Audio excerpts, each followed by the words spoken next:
And buonasera a tutti. Good evening, everybody. April 9th, 2026, just past 6 p.m. Central, 7 p.m. Eastern, 4 p.m. Normally I say Rob time, but we got another Seahawk fan on tonight, our buddy Eli Weintraub. So I'll say Eli time tonight, 4 p.m. Eli time, even though I'm not actually quite sure if you're in Seattle or not. No, Uh, I'm in Jersey. you're in Jersey. Okay. All right.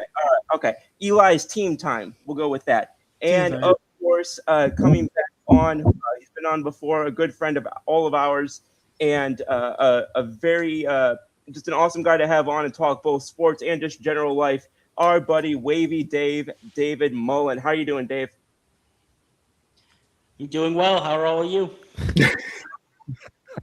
Doing well, doing well. All right, glad. I was concerned your Wi-Fi crapped out already, so you scared me there for a second. And of I'm course, still to giving it the my benefit of the doubt. right, there we go. Okay. And of course, to my right, my fellow, this sounds very weird to say, but fellow suffering 8-4 Yankees fan Yeah. who let's pour one out for that offensive disaster class that matched up with the Ryan Weathers 8 inning, just art form today. I haven't seen bats die like that since Ozzy Osbourne was around. Uh, but we're going to get all into all of that and more. We've got, as I mentioned yesterday, this is a crossover episode welcoming in a couple of our friends from the Shift Change show, which covers, among other things, largely New Jersey Devils hockey. So we'll talk the Metro a little bit. It'll be a fun discussion after Tuesday's game, and going to get some insight and some thoughts from y'all on the recent firing of Tom Fitzgerald, of the potential implications of that, of what that could potentially mean for Sheldon Keefe, and some of the thoughts that you guys have on the potential future of your beloved Devils going forward. So, with that, thank you all for tuning in. Rob, just want to give a quick shout out. He did an awesome job on helping us set up today, even though he was not able to make it today. He still put in a crap load of work behind the scenes to get everything together, and we're Great extremely job. yeah, we're extremely grateful for it. He's from the moment he joined in December slash January, he's shown unwavering commitment to the group and to the show, and I'm extremely grateful for it. And I know that that's a shared sentiment. So I just wanted to give our buddy Rob out a shout out as well. So, buddy, I hope you have a great day today and happy Easter to you. And with that, we'll break right into it. Quite a bit happening today. The beginning of the Masters Golf Tournament. I know that we talked a little bit about that and are probably going to dabble a little bit in that today. You'll see at the bottom, the Chiron at the bottom is scrolling with the Stanley Cup playoff clinching scenarios today. Includes that includes but is not limited to the Stillers game, the Islanders and Bruins game, the Blue Jackets game, Islanders. I already mentioned Islanders, excuse me, and more. So all that information is scrolling down there at the bottom for your viewing convenience. So with that, since I'm surrounded by three Devils fans, it only feels right that we start by talking about that. Where were you when the very unlikely unsung heroes of Trevor Zegras and Dan Vladar brought relevance back to the black and gold in the Metro? And I got to say that I am really looking forward to this. Hopefully, this rivalry kind of rebutting and reheating back up again the next couple years. It feels like it's been a while since both teams were relevant simultaneously, and I really hope we're getting that right now. I know it's always fun as a rivalry when one team gets to smack another, as y'all have done to us plenty of times recently. But I think we can all agree, like Brandon and I say in baseball, it's better when both the Yankees and Red Sox are good. I think hockey's better when both the Flyers and Devils are good. And so with that, I'm going to kick it around the horn and just start with this. As I mentioned, Tom Fitzgerald out as GM of the New Jersey Devils, and what were your thoughts on this original? I mean, I know that it was pretty ubiquitously believed that this had to happen, but what were your thoughts on it? And just give me a brief thought of what you think the next steps are, both with Keefe and the top of the front office in general. Is there somebody inside the org or outside? that you think they should target, just kind of take it and run with it. Because we don't have Eli and Dave on here often, I'm going to start with them. Eli, go ahead. Well, first off, hallelujah. Thank God he is out. I mean, Yeah. I've been saying this all last season. I've been saying this entire season. He's got to go. He's got to go. We missed a key opportunity this year in getting Quinn Hughes, the third Hughes brother. Instead, he goes to the Minnesota Wild. That right there said to me, he's not the right GM for the job. That is supposed to be a player that's supposed to reunite the Hughes brothers in New Jersey, make our team good. Never happened. Quinn's the better of the three Hughes brothers. We all admit that one. And we couldn't secure the deal with him. And every year, it's either we fail miserably or we make the playoffs, but we're always out of the first round because we play a team like Carolina. And there's no consistency. It's just the bottom line. I'm annoyed. And it's just thank God he's out. And I don't know what the next step is. I think Keith stays another year because remember, he joined in 2024. I think he was just thrown into the mix. Now he's going to start with the new GM. And then after the new GM comes in, if we don't like his performance, then he's out. We'll start new in 2027. Yeah, I think that makes a lot of sense. Before I interject on myself, want to thank Steve Roth for tuning in, saying he's a Flyers fan. Mr. Roth, feel free to private message me, and I'll try and get you on we'll have you on a future show if we can make things work. Appreciate you tuning in, and go Flyers. And Dave, your thoughts? Do you kind of line up with what Eli was saying, or do you have anything to add on that?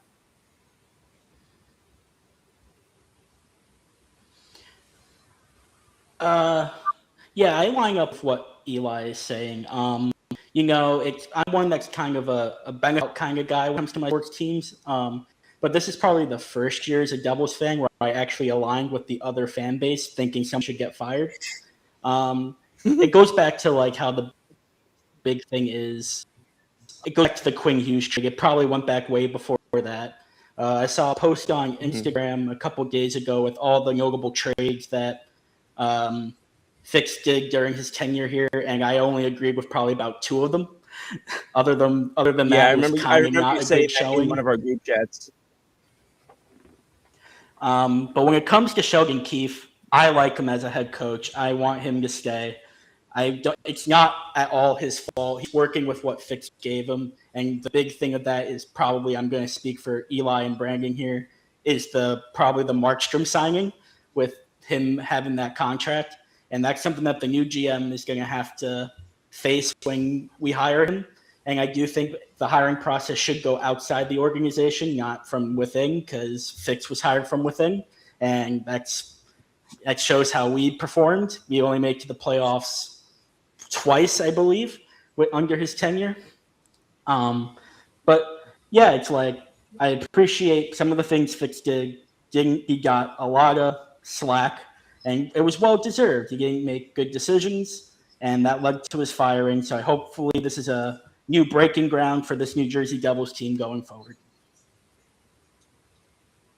Yeah, that makes sense, and I appreciate you sharing that. I think that I remember you talking about the kind of the very few moves with which you kind of aligned with Tom Fitzgerald, and it makes sense. Typically, I think that fans would like to see in organizations, typically if they are somewhat competent, tend to break from an executive or whatever and go in a direction that is usually external or at least very independent from that individual. Typically, if you just wanted to promote the same thought process, you typically wouldn't have moved on from that guy. Typically, that would only happen after their departure or their like a retirement or something. So I think that makes a lot of sense, and we'll continue on that in a little bit. And Brandon, I know we've spoken a little bit on this, but continue on if you've got anything to add to what Elijah and Dave have said.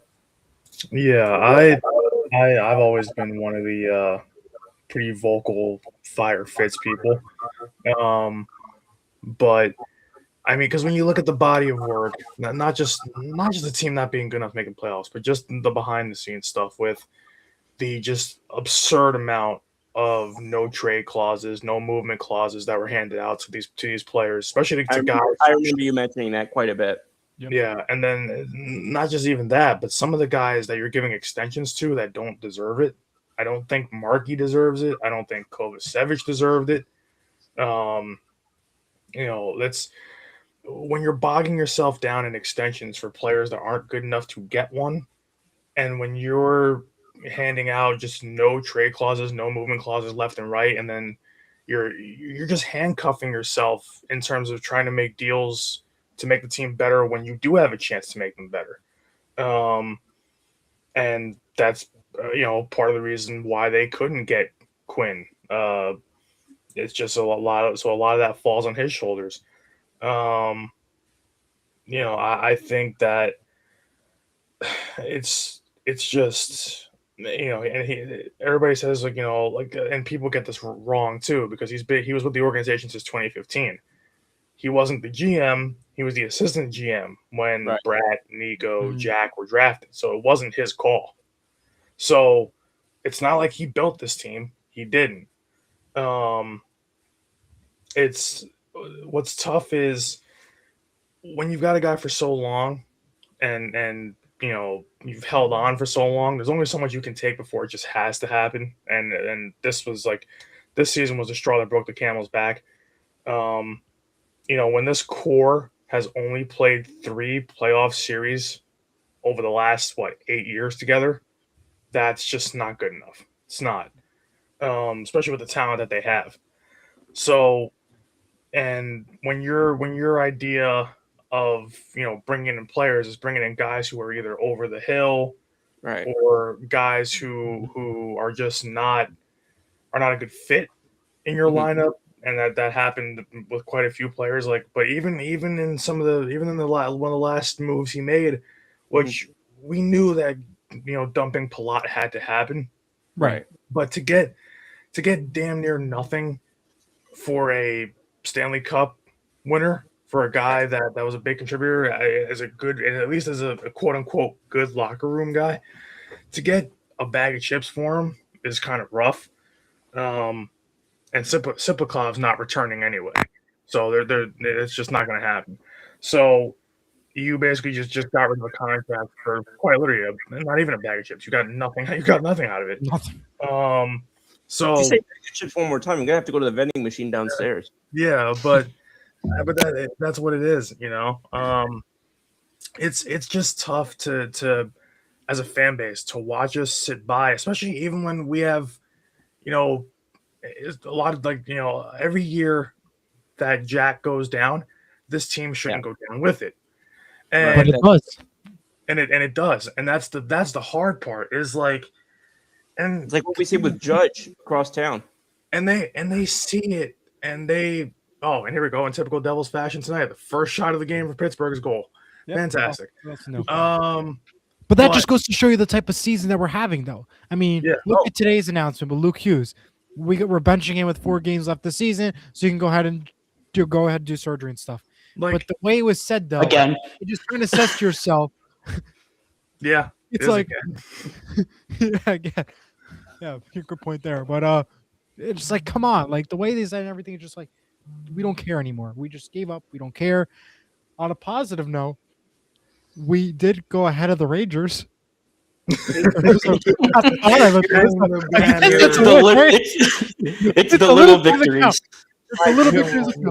My 2 favorite hockey teams are the Flyers and whoever's playing the Rangers. Exactly. Fair. So, which, just to point out, they had a terrible 100th year anniversary, especially at the Garden. I mean, she's in, she's out, she's in, she's out.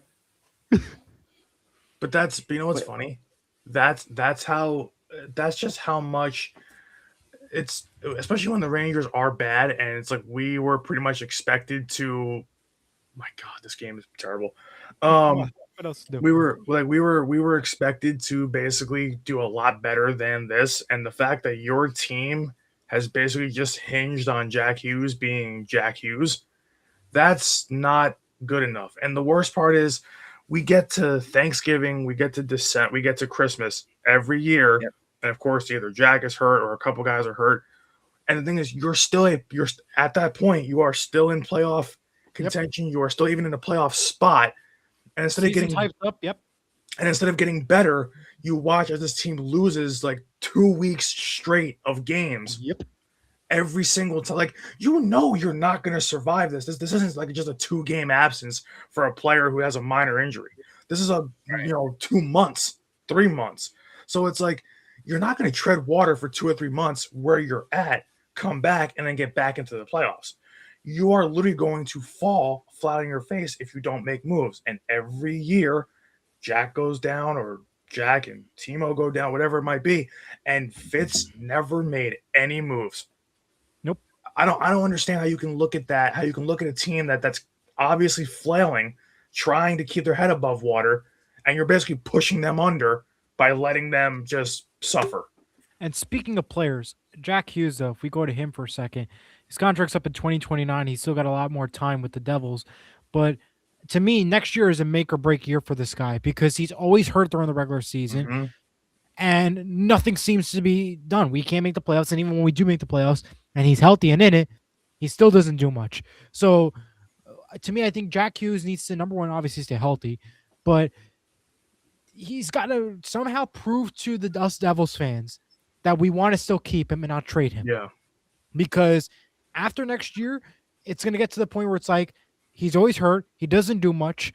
He can only do stuff with USA Hockey and not the Devils. You got to go. And to me, I've been saying that for a while already, and I think next year is going to be a make or break year for him. They got what I think is they got to get him some line mates that can actually finish their chances too. Like we can't keep relying on a line when basically all it is just him and Bratt passing the puck back and forth and hoping one of them scores. Like No question. It's like you gotta Team USA is an all-star team, but we saw what Jack was when you actually give him talent around him, how great he was in the tournament. Like there's no reason why, and this is just one thing that's kind of just irritating is like if it's not him basically dumping the puck off to Bratt for a goal, or if it's not him setting someone up quite literally point blank range, they're not scoring. So it's just frustrating, like, watching a guy like that where when he's healthy, which he never is, but when he is like Judge. Yeah. Well, Judge has been healthier. Judge has been healthier since he's always every year though. He's always out for that low period of time. It's this injury, that injury, but then he always missed a couple of days or games, and then that's it. And then there's like one player who has played every game the last 2 years, like one player like in all of baseball. He's been close. Yeah, like last year, the sweep against the Marlins, he was out, but that was a minor injury. Like all players, when baseball is 162 games, you're gonna get hurt at some point. But like it's frustrating to watch Jack do what he does and how talented he is and how he can be 100-point plus guy, because we know he can be, and to watch that every year, but him only play like 55, 58 games because he's always going to. And the crazy thing is, this injury he had could have been prevented if he wasn't in a drunken stupor, basically. So that's what's tough to watch is how this team just flails when he's not out there. And honestly, there's not a big list of guys I would keep going forward into next year. And then as far as the GM stuff goes, because we're going to be talking about that too, with Fitz gone, they did announce early this morning that they were looking at Sonny Maeda. And so, hey man, 2 out of 3 cups in Florida. He helped build that. That's what I want. I don't care what it takes. I will sacrifice my firstborn for that. I don't care. I want to win so bad, and New Jersey hasn't done it in so like we haven't even gotten into the damn second round of the playoffs. Heck, the whole tri-state area would love to have that. Because we know the only team in New York that's been able to do it is the New York Liberty and our soccer teams, and that's about it. That's bad. That's so bad. Like, especially when you it's not bad. I mean, the Liberty won. Congrats to them. Well, in your area, like the big dogs are supposed to be the Rangers, the Yankees. It's like that. Usually, yeah. Like all these teams that are considered the big New York market sports teams. Yep. And your second and third rate teams are winning trophies and you're not. So it's just not enough. And for us in Jersey, especially because Jersey doesn't have sports teams anymore, they took the Nets out of here. I mean, I'm still a Nets fan, but regardless, they're not winning anything anytime soon. Nope. Probably never will in my lifetime. But Nope. but the They might Devils win are that here. draft lottery. But yeah, they might. Hey, if they end up with Boozer in the draft lottery, I'll cry tears of joy. I hope so for you, man. But I will say that when it comes to Devils hockey, it's like, what have they given us in the last 14 years to be happy about? What, like, so we've gotten a Stanley Cup final. Maybe Yeah. the 2012 the run with the Kings. You can argue. The Stanley Cup final appearance. I'm guessing that's why he made the 14-year cutoff, because that's like Yeah. right at the top of that. Yeah, because you And maybe have that. signing Jack Hughes was the biggest moment in Devils history until we actually saw him play in the NHL. So yeah, we have it's crazy how the 5 big moments of the last 14, 15 years are a Stanley Cup final loss to the Kings, Yeah. drafting Nico and drafting Jack, so that's 2 more. Yep. The Taylor it. Hall MVP season, Yeah. and beating the Rangers in 7. But well, that was the best part, obviously. I mean, That's so nothing like else. but like when that's the only 5 things you have to be happy about in 15 years, that's still not a lot. That's absolutely true. But at the So- same time, too, is though 2 of those appearances, 2 of those times, though, those happy moments, came with beating the Rangers. Getting to the Stanley Cup final was by beating the Rangers. The Yeah, other time it was a Game 7, and I was beating the Rangers. So if we think about it, the best moments really come when we beat the Rangers. I mean, nothing really Yeah. matters else. I mean, if we think about it. yeah, that is true. But now here we are beating the Rangers, and we're now outside a playoff spot again. But it's still a happy moment. Oh boy. So we've covered some of the Devils matters. Is there any final things we want to touch on here? Because we got another coaching situation to get into that not Flyers related, but is Flyers adjacent, I guess you'd say. I love that question we got there from Alex. Thoughts on Tate Yeah, McRae? who's Alex Joseph? Is that Alex from the freaking group chat? I think so. Yeah, it I is. want to add. Yeah. Oh, It's so Alex. Jack made Love an you appearance too, yesterday. buddy. Love you too. Yeah. Jack Oh, made an appearance yesterday at Dick's Sporting Goods in Newport Mall in Jersey City, so I guess that's a plus. But whole Tate Oh, McRae, no, Jack I hope he didn't have to handle any merchandise. Ah, Well, anyhow, that's a different uh, Dick's, right? 'Cause it's named differently. Isn't it like Dick's Sports Universe or something What? in Jersey What? City? No. no, Well, it's like it's under the Dick's Sporting Goods name, but it's like it's not called Dick's Sporting Goods. the House of Sports, Is that that what it? it's called? The House of Sports? Dick's House of Sports. Yeah. That just broke my brain. I had no idea. Okay. Anyways, Tate McRae, Jack Hughes. Can we even see them in public? I mean, let's just be honest with you. We see all the time Taylor Swift, Kelsey. Yet to see. Yeah, them. Well, it's because perhaps the most visible team in the most prominent league in America is a little different. I mean, I respectfully, I still think more people know. I still think. Go ahead, sorry. Okay, you go first. Go ahead. Sorry. I said I respectfully still think more people know Tate McRae than Jack Hughes. I Which is disagree with sad, that but one. true. You do? I I'm on disagree the with other that one. side. I know Jack Because- Hughes more than Tate McRae. Well, we Exactly. do. You guys would. I mean, I'm talking about individual humans across the country, many of whom don't watch the NHL. Many of them do. I'm just saying many of them don't. Right. But I think a lot of people know Jack Hughes, especially Well, now after the golden goal. females, like, because they're in, Yeah. Now Okay. after the Oh, goal- yeah. I should have said before Team USA. That was my bad. Well, I mean, Yeah. we still knew who he was because he played in the first, not first four, the Four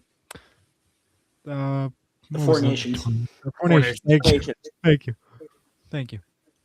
Yeah. So That's fair.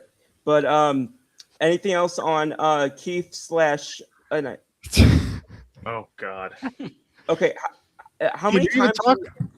How many times are you gonna jump in and out of the freaking call? That's I'm like sorry that's that what- my dad called. Is that okay? That, No, Okay, it is not. We're trying to be okay, professional. No, we nine have a times? show. Nice, Yes. nine, Well, nine technically, I'm times. taking the show from the road. I And now literally, I'm I not the one literally, driving. I literally didn't bring you back in here for like 2 minutes because I was like, she's just gonna jump out again. I was gonna say, please don't do this and drive. Please don't. Like, I'm not driving. okay, good. do Just wanna this. make sure. I am. It's like trying to keep a fish in a puddle. My mom's driving. It's her Fugi Hold on, segment get the now. area. It's the Fugi segment just of the got program. coffee. Okay, I thought I saw it was pink. Did you have any thoughts about the whole Devils Oh, and the okay, never firing? Yeah, yeah. I think we were talking about Sheldon Keefe and the Tom Fitzgerald dismissal and what the next step could be for the front office. I think that Keith should stay. Yeah. He's shown that he can get teams to the playoffs. I just think Devils are very mismanaged above that. I'm glad that Tom Fitzgerald is gone. I've been hoping that's been happening for a while. I just hope that ownership also goes because I'm not too happy with them either.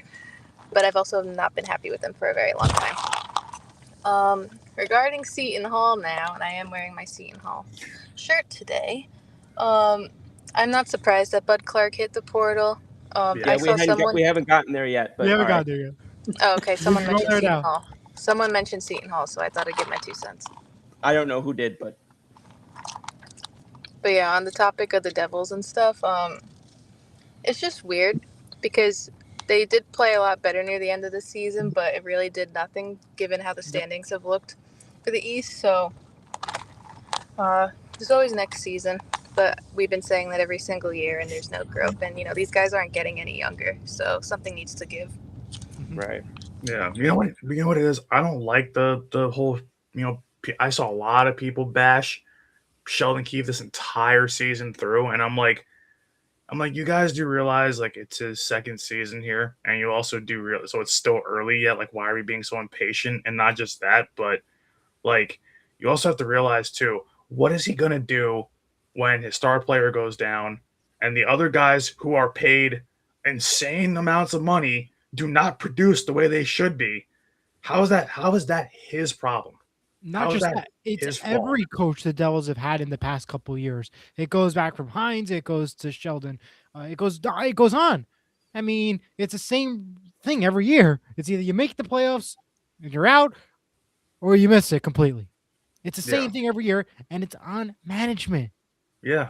Like every single and it's true. Like I've looked back at all the coaches we've had since DeBoer, and it's like, I mean, I can't understand why it's like they insist on basically it's just blowing my mind how every year instead of trying to get better, this team just keeps running out roughly the same roster with maybe a couple of changes with AHL guys or guys who are just stopgap players. And I'm like, you have a bunch of guys who shouldn't be playing at this level, playing with guys like Jack Hughes and Nico Hischier. Why? It doesn't make sense to me. Or you have, I was fighting someone the other day on Twitter about Dougie Hamilton, and because I called him washed, and I'm like, and the one guy's like, oh, he's not washed. He's a half a point per game defenseman. I'm like, he's almost a top 10 paid defenseman in the NHL. He's making $9 million. He's making $9 million a year, right? All the guys I looked at around that top 10 to top 15 range, that through 82 games, they're at 80 points, 70 points, 65 points. He through like 70 games is at like 40. That's not good enough. You can't be there. And I would understand if he was at that point, but also played great defense. So you sacrifice the offensive side of it. He's not doing either. So what? So you're going to sit there and tell me he's not washed for the money that he is making? Please get real. Please get real. You know what you're Absolutely reminding me of? Oh, sorry. Go ahead. No, go ahead. No, I'm just saying. So, because growing up in Western New York, I followed the Sabres the first 9 years of well, not the first 9 years of my life, but the first 9 years that I was that I ever watched hockey. Right. which goes back, which led up to into like 2014 or so, which is when I wouldn't say I stopped watching hockey, but I kind of just fell off of following it. That, you know, who you're reminding me of from that era is former Buffalo defenseman Tyler Myers, where he basically he was paid a ton of money, but he always seemed like, at least, you know, statistically speaking, as a defenseman, he always felt like he was coming up short from what was expected of somebody of that caliber financially. Mhm. I think that's exactly what Dougie is. Like, I can't, like, when he came here, this is a guy that was roughly around a 70-point defenseman. Yep. And we're sitting here, you know, almost at the end of the season, and he's at like 35, 40. Yep. So it's almost half the production we've gotten. And I have a guy telling me that he's not watched. I'm like, what hockey are you watching? I'm like, why is our fan base tolerating mediocrity? You think that's acceptable for a $9 million defenseman? Like, come on now. Be real. You also mentioned, sorry. No, go ahead. I was done. Well, I heard someone else try to speak at the same time. Okay. Well, anyway, because Brandon, you mentioned it, and I think somebody else mentioned it. The no trade clauses and the no movement clauses being kind of you know, thrown around like Doritos, and it's so interesting to me because, I mean, I hate them, but to the one thing that I respect about the baseball rival Boston Red Sox is they are very judicious and very stingy with those, and I respect that because there is in my vantage point, there's a very small subset. I don't care what league it is, Major League Baseball, National Hockey League, you know, National Rugby League. I don't care. I don't care what league. I don't care what sport. There is a very small subset and top tier of athletes and players. It's the Otanis of the world. It's the Aaron Judges of the world. It's the Pat Mahomeses. It's the Jalen Hurts. It's those types of guys who deserve to have no trade clauses and be told, you can only move me with my consent. Otherwise, I'm sorry, I'm already paying you a ton of money. You're not going to also hamstring me. Or if you want to go to the garbage that the NBA players get to do these days, where basically everybody, you know, this was a guy wakes up on the wrong side of the bed and he can hold a franchise hostage for 5 years. Brandon knows that all too well as a Nets fan. Sorry, but it's just true.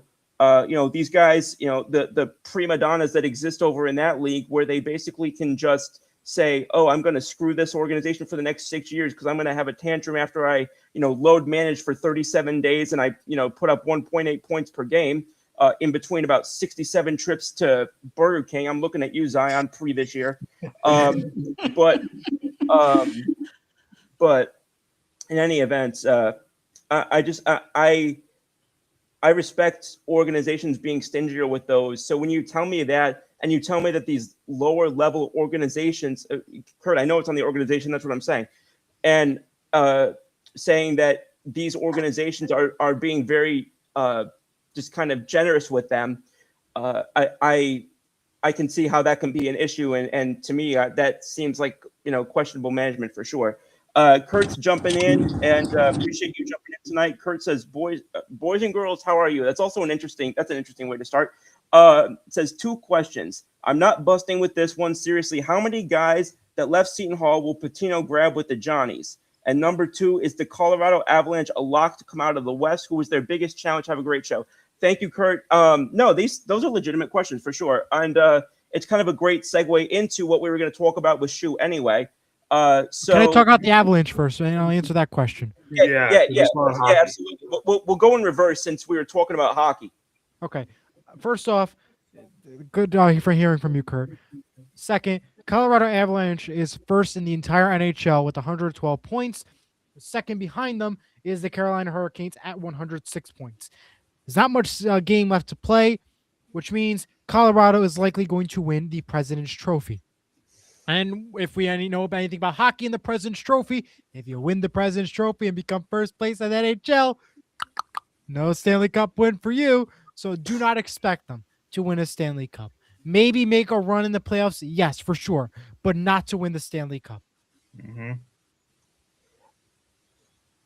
No, that makes sense, and I've definitely heard that. It kind of is a little bit like the Heisman curse, where or whatever you want to say, where these awards and these sort of so-called awards that aren't really awards end up becoming working against a team or a team and or a player that's trying to advance, and so that makes a lot of sense. And as far as coming out of the West, to me, I'd have a hard time picking anybody else against them, just because we've seen what they've done all season, and it's one of the things where whether you're talking about just the quote unquote eye test or whatever, you can also pull any sort of basically offense or defense, and more often than not, those things also point in their direction. I mean, Dallas has put up a good defensive year. Los Angeles has put up a good defensive year.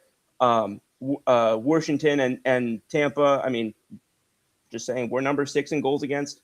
But I know that's not the West, but I had to throw that in there. But all of those things being looked at, I think it's hard to argue against them being a solid favorite to go through there.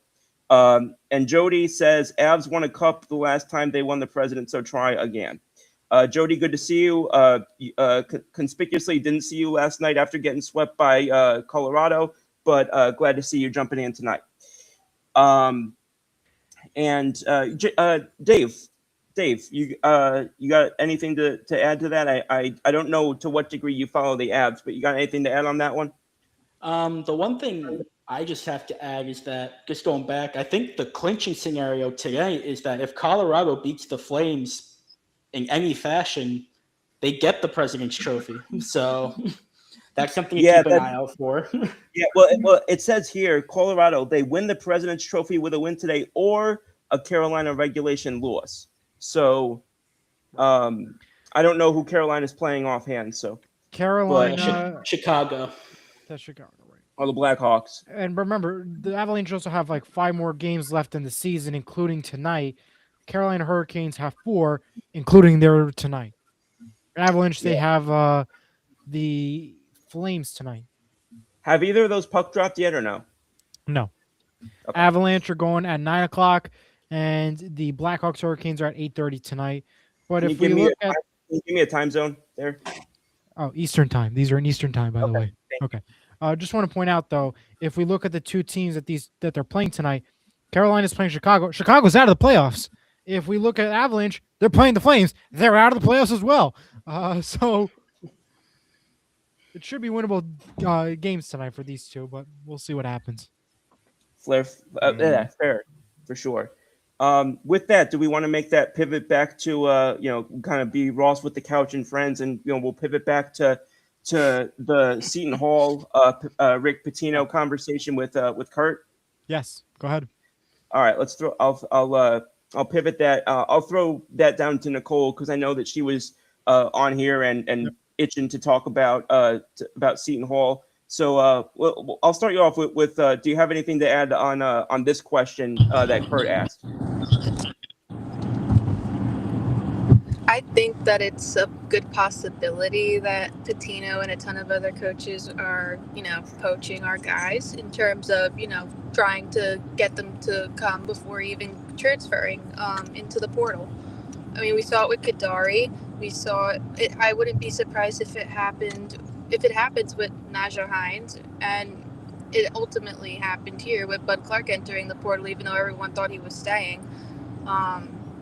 We'll see what happens and where he ends up. But I think the biggest example of transferring out of Shaw's program and not really developing into something more is Isaiah Coleman. I mean, he went down to home.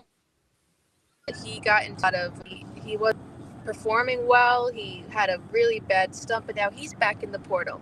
So the question now is, do you think Shaw would ask for, give him an opportunity to come back and maybe fill in that void that we now lost with Bud? But honestly, I know that if we pivot back to the Devils real quick, I know we always have an up and down season and we always look forward to it, but the guys on that team stay consistent. The past 2 seasons with Seton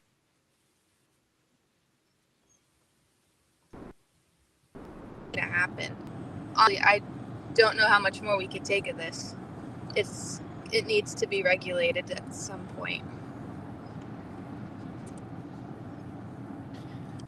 Can I throw something in there? Go ahead, and then I'll add. Go ahead. So we declined a couple of weeks ago. We declined to be in that CBC tournament, right? Yep. Couldn't playing in that tournament have generated enough money to keep at least one of these guys? Absolutely. Probably. But we chose not to for some reason. What are we doing here? No idea. Couldn't tell you. I could not tell you. Looks like we got a frozen Nicole over here. Let's see what's. Yeah, We'll you see know, if- you know, you know who's the biggest culprit of all this? Felt. Mm. Because I remember when he first, got the job, and pretty much, and that's when Scoop and I were still in school, Mhm. and since then it's a whole lot of nothing. We have an NI tournament win, great, but we're trying to get into the dance every year, and We're trying to get back to where we were in COVID-ism year. Yeah. Well, I that's another thing too, because it's one thing I see with a lot of Seton Hall fans that they don't understand when I'm trying to tell them that the team wasn't playing good basketball in the second half of the year. Was you guys have a lot of Seton Hall fans have a warped perception of what good basketball is. When this team started off 14, they finished with 3 times the amount of wins that they did the year prior, last year. Doesn't mean you play good basketball. You were 14-2. You choked, collapsed, and missed the tournament. That's your fault. And it's like, I can't be happy about them tripling their win production when they should have made the dance with about 25 wins. Yep. So that's why I'm like, okay, am I happy? Kind of, but not really. It's a step in the right direction, but it's not much more than that. No, They had a lot of wins this season, but remember, they couldn't beat anybody good. Who was their biggest win this season? They couldn't beat UConn, and they had 2 close opportunities to beat UConn. They lost St. John's they lost game. to DePaul, too. St. John's game, the first time we met them, we let them win. We were up by almost 15 points, and we said, nah, we're just going to take it easy. They lost that game. And a couple other points I wanted to bring up, too, is, of course there's not going to be a strong hype on campus about Seton Hall basketball and stuff, because every year there's new players. The only player that it seemed like stayed from last year was David Gabriel, and yet he didn't even play that many games. He was kind of going on and off because they didn't want to play him too much. And keep in mind, too, our budget is $8 million. What can you do with $8 million in a conference with the Big East that we are playing in? I think if you want to make fans happy and stuff, if you want us fans to say, we're happy, this and that, we're okay with the $8 million budget, you can't be playing at the Big East then. It's just a bottom line. You cannot play in the Big East then with an $8 million budget. It's bad. Because we are I was literally in the Seton Hall group chat that I'm in, and Fanta's in there. Fanta's in there. A couple big Seton Hall guys are in that chat too, and everybody was saying that they text each other constantly every damn day about Seton Hall news, and I'm like, I don't pop in often because every time I say something in that chat, they act like I don't know basketball. I'm like, I was there. I went to school when Miles Powell, Romero Gill, Quincy McKnight, when, Obiagu. I went there when guys cared about the damn program, stayed there and won games and got into the dance. I was there. So don't tell me I don't know what good basketball is when I lived it. So it's ridiculous when people are saying, oh, in the chat, they're all being super, listen, it's a good thing to be positive, but you also have to realize what happened this year. It was a tale of 2 seasons. Great start, absolutely horrendous finish. So, I understand being happy about the win total, but 21 wins can get. I'm not happy. Well, yeah, I'm not happy. yeah, but I'm saying 21 wins can get you into the dance, but you have to beat good teams in those 21 wins to do it. In those 21 wins, their best win was Kansas State. Yeah. Like, was and it. who was garbage by the end of the year. So you didn't beat, like we're saying, you didn't beat anybody. So like 21 wins sounds good on paper, but that's if you're beating a Michigan. That's if you're beating a Texas. That's if you're beating teams along the way that get you to those 21 wins that improve your resume. But when your 21 wins are basically bloated because you're playing, freaking, Division III schools, basically, then it's not going to matter. So it's just like it's really upsetting that this team is where they are. And honestly, I wouldn't be surprised if Pitino grabbed Bud Clark and Hines too. Right. But I don't know. See, I don't think Patino's going to grab a guy like Bud Clark because although he's great, he's not great 3-point shooter. He's And not. And that was a big problem this season, not just by him, but the entire Seattle team. We could not shoot the ball for nothing. No. And that's why we lost a lot of these games too. Don't get me wrong. And I think Bud may not be at some of these top schools because of that. If you cannot shoot a 3-point ball, a team is not going to want you. Yeah. Simple as that.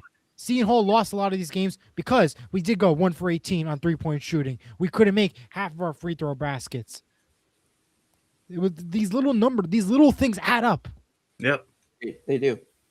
Yeah, that was the discussion that I had with Seton Hall fans when we were talking about the game that we've lost against St. John's in the Big East tournament, where if we win that game, that could have been our ticket in to the dance. And they're like, oh, well, Bud Clark had a double-double. I'm like, he had a double-double, but he shot 33% from the field. It doesn't matter if he had a double-double. A double-double only matters if the guy is actually producing, like, at a high percentage. But if you're having a double-double because you shot the ball 25 times and only made like 8 shots, that's a terrible game. So, like, I hate, like, I just don't understand what other people watch when they watch our team and think that, that's good. I'm like, it's not. I don't know what basketball you guys grew up watching, but I want winners on this team. And right. Bud Clark wasn't a winner.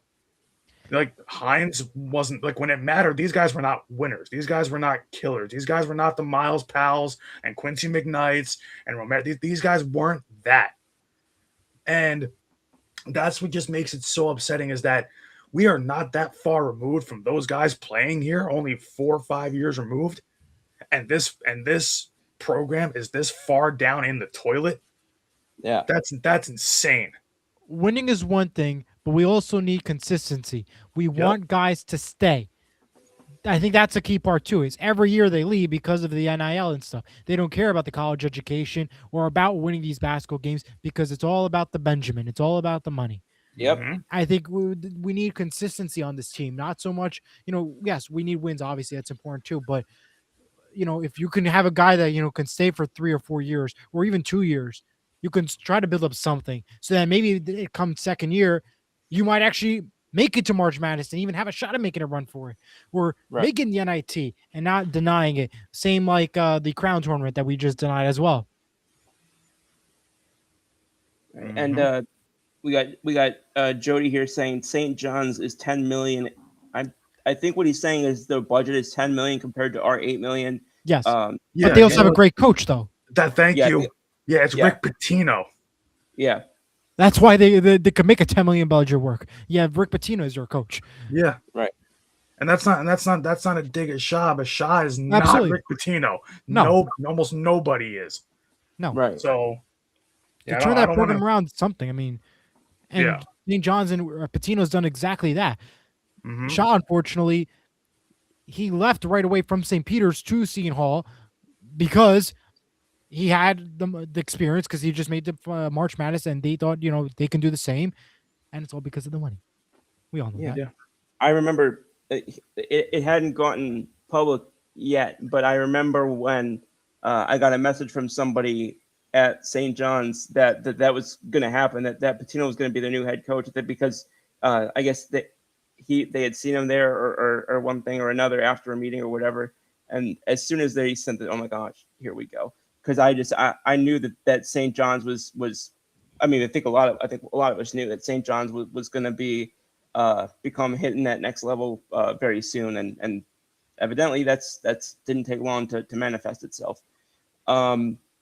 I know we kind of pivoted off hockey real quick, but I do want to go back and cover the other coaching thing that happened there. So I would like to bring us back to the ice for a moment. Across on the west side, the former Flyers coach and former coach of about half the NHL, John Tortorella, is taking over as the bench boss in Las Vegas for the Las Vegas Golden Knights, or sorry, the Vegas Golden Knights, and not technically the Las Vegas Golden Knights. Does this bring them closer to being back to another Stanley Cup contention for another Stanley Cup victory? And what do we think is their next steps from here? And do you just like the fit based on their organization? I'll kick it around the horn. We'll start with Dave, since he kind of being a little bit behind, kind of stealthy back there. Well, I'm sorry. I didn't have anything to add to the Seton Hall conversation. I thought I'd leave that to the alumni. But when it comes, I always thought John Tortorella is a great coach. He was great with the Flyers. He was great with the Rangers. And when it comes to Vegas, I think Vegas has like that kind of mentality that he's kind of looking for, because he goes off. I believe he goes off of discipline. Like, he's a coach that will make you skate, or he will make you own up to a mistake on the ice. Oh, yeah. And it's like it shows off in his interviews too. If you all watch the YouTube compilations with interviews gone wrong, with Tortorella as the front runner of most of those interviews. And so it's like, I love Tortorella as a good coach. One of those interviews compilations is how, after when we fired Vigneault, one of those interviews is how, or those interviews compilations that somebody sent me, is how I was like, I want John Tortorella as our next coach. Yeah, and it's like he has that reputation. I kind of hate that he's being bounced around the league now. Like, he works for a couple of years, then he gets fired, and he does a gig at ESPN, and then he goes and gets rehired again. Like, not that he's not a good analyst, but like he has that coach look of him where he should just be a coach. Yeah, it does seem like I don't know, I don't want to say wears out his welcome per se, but it does seem like he's a guy that kind of organizations bring in, for a more not to necessarily be their 15-year guy, I guess.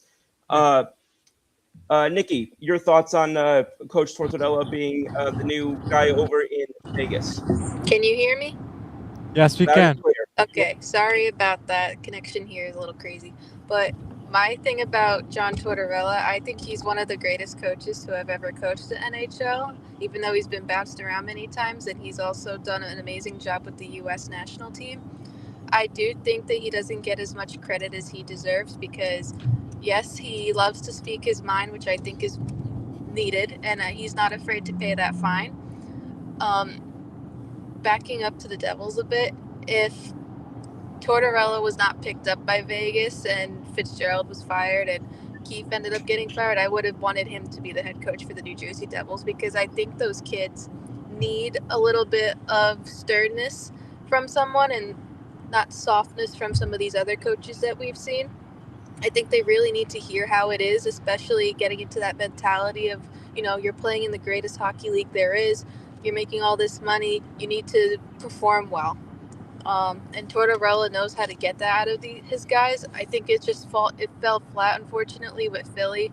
And I think it was Cutter, I think, was the player who caused a little chaos with John.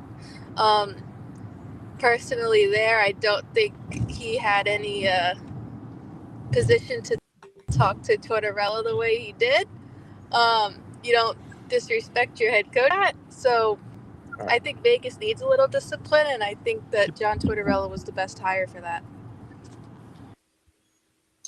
Largely agree with that, and also agree with what you said about Cutter Frontier over with. I think he's still with Anaheim. I don't quite remember. I haven't really had a reason to follow him recently. And going up to my buddy Elijah in the top corner. Yeah, well, I want to bring up some stats here from March 17th. The team was 6 for 7 for wins and losses. They had 6 losses and only 1 win. It's a crazy stat right there. It Now, is. 4 straight wins since he took over on March 29th. Their first game when he was under head coach was March 30th. They won 4 straight games. They play the Kraken tonight. They have 4 more left on the season. And if we look at them right now, they are in prime position of a playoff spot. Remember, 7 teams per conference, they make it. Right now, Vegas is at the number 6 spot. They have 88 points right now. They're going to make the playoffs. They just got to keep on winning games, it looks like. They just, and I think Vegas, they're a playoff team. They got this. I think he's a great coach. I think he's got this. But 6 losses, though, says something. And I think that's why he got fired. Yeah, I mean, it was wild to see a team that was in prime position to make the playoffs fire their coach so late in the season. Not typically something you see in at least in other sports. I don't know about hockey. Maybe it's more prevalent in hockey. It's not something that I typically see. But I'll say this. Obviously, the Eastern Conference is the Eastern Conference. On the West, as far as the West is concerned, damn, do I want Vegas to take it as far as they can this postseason. As soon as they hired Coach Tortorella, I knew that's going to be the team that I'm locking in on for the postseason on that side, and I'm hoping that they go far and for his sake, because I frankly think that he was let go too soon in Philly. I haven't been the biggest fan of Coach Tocchet a good amount of the time. He and some of our young players, similarly to what Nicole just described, have kind of clashed a little bit. Mishkov is one of the more prominent and infamous ones, which, again, I understand that the coaches have to put their foot down and there has to be a level of authority. Then again, I'd like it if every time we have a top prospect, he didn't get run out of town by a coach. So again, there's kind of that middle ground middle center ice, I guess, you have to find in this case. So we'll see how that transpires on Vegas side. Eli, thanks for those contributions and those numbers. I hadn't gotten to dig into it, so thank you for pulling those up for us. With pardon me. With that, we talked a little bit about the playoffs, talked a little bit about some of the coaches' situations and all of those details. And we talked a little bit about Shu. I think we answered everything that was on Kurt's question. And I think we answered everything that was on Jody's. All right, cool. So, pardon me? Sorry, I thought somebody said something. Eli, I know you had written up an agenda for the what you wanted to do on your own shift change before we decided to do a collaboration. Want to make sure that we're getting through as much of that as possible. Well, the heck, wow. Okay. But yeah, you had everything written down and everything was perfect. I think, Nicole, you wanted to bring up Artemis too, the mission there. Nick, if you want to take that over, because quite frankly, I think that you would be in better position to lead that segment than I would. I think it's been very inspiring to see something like this happen, especially after what happened with Columbia Challenger all those years ago. Right. People were very worried up until the 2-minute point once they launched into space if they were going to make it to the safe zone. And just seeing on the news what they've accomplished, seeing all the pictures of the moon and how they're enjoying themselves, it is very inspiring to see that, and especially for younger kids who, they may want to be astronauts one day. I think it's something really great to see. I'm hoping that they have a safe landing, though. That's what I'm hoping to. And I mean, the mission's been super successful so far. And yeah, I was nervous too that first 2 minutes they took off, because they've been talking about that there's been issues with the rocket and stuff going in there. And hopefully there's no issues tomorrow with landing. But NASA says everything is a go, which is a good part. I do got to give a shout out to Nutella on getting the best ad in the world for having did you see the flying Nutella on that spacecraft that we got? That was the greatest ad in history. My gosh. My goodness, I'll have to go back and look because I didn't get to see it. Dave, did you get to see the launch?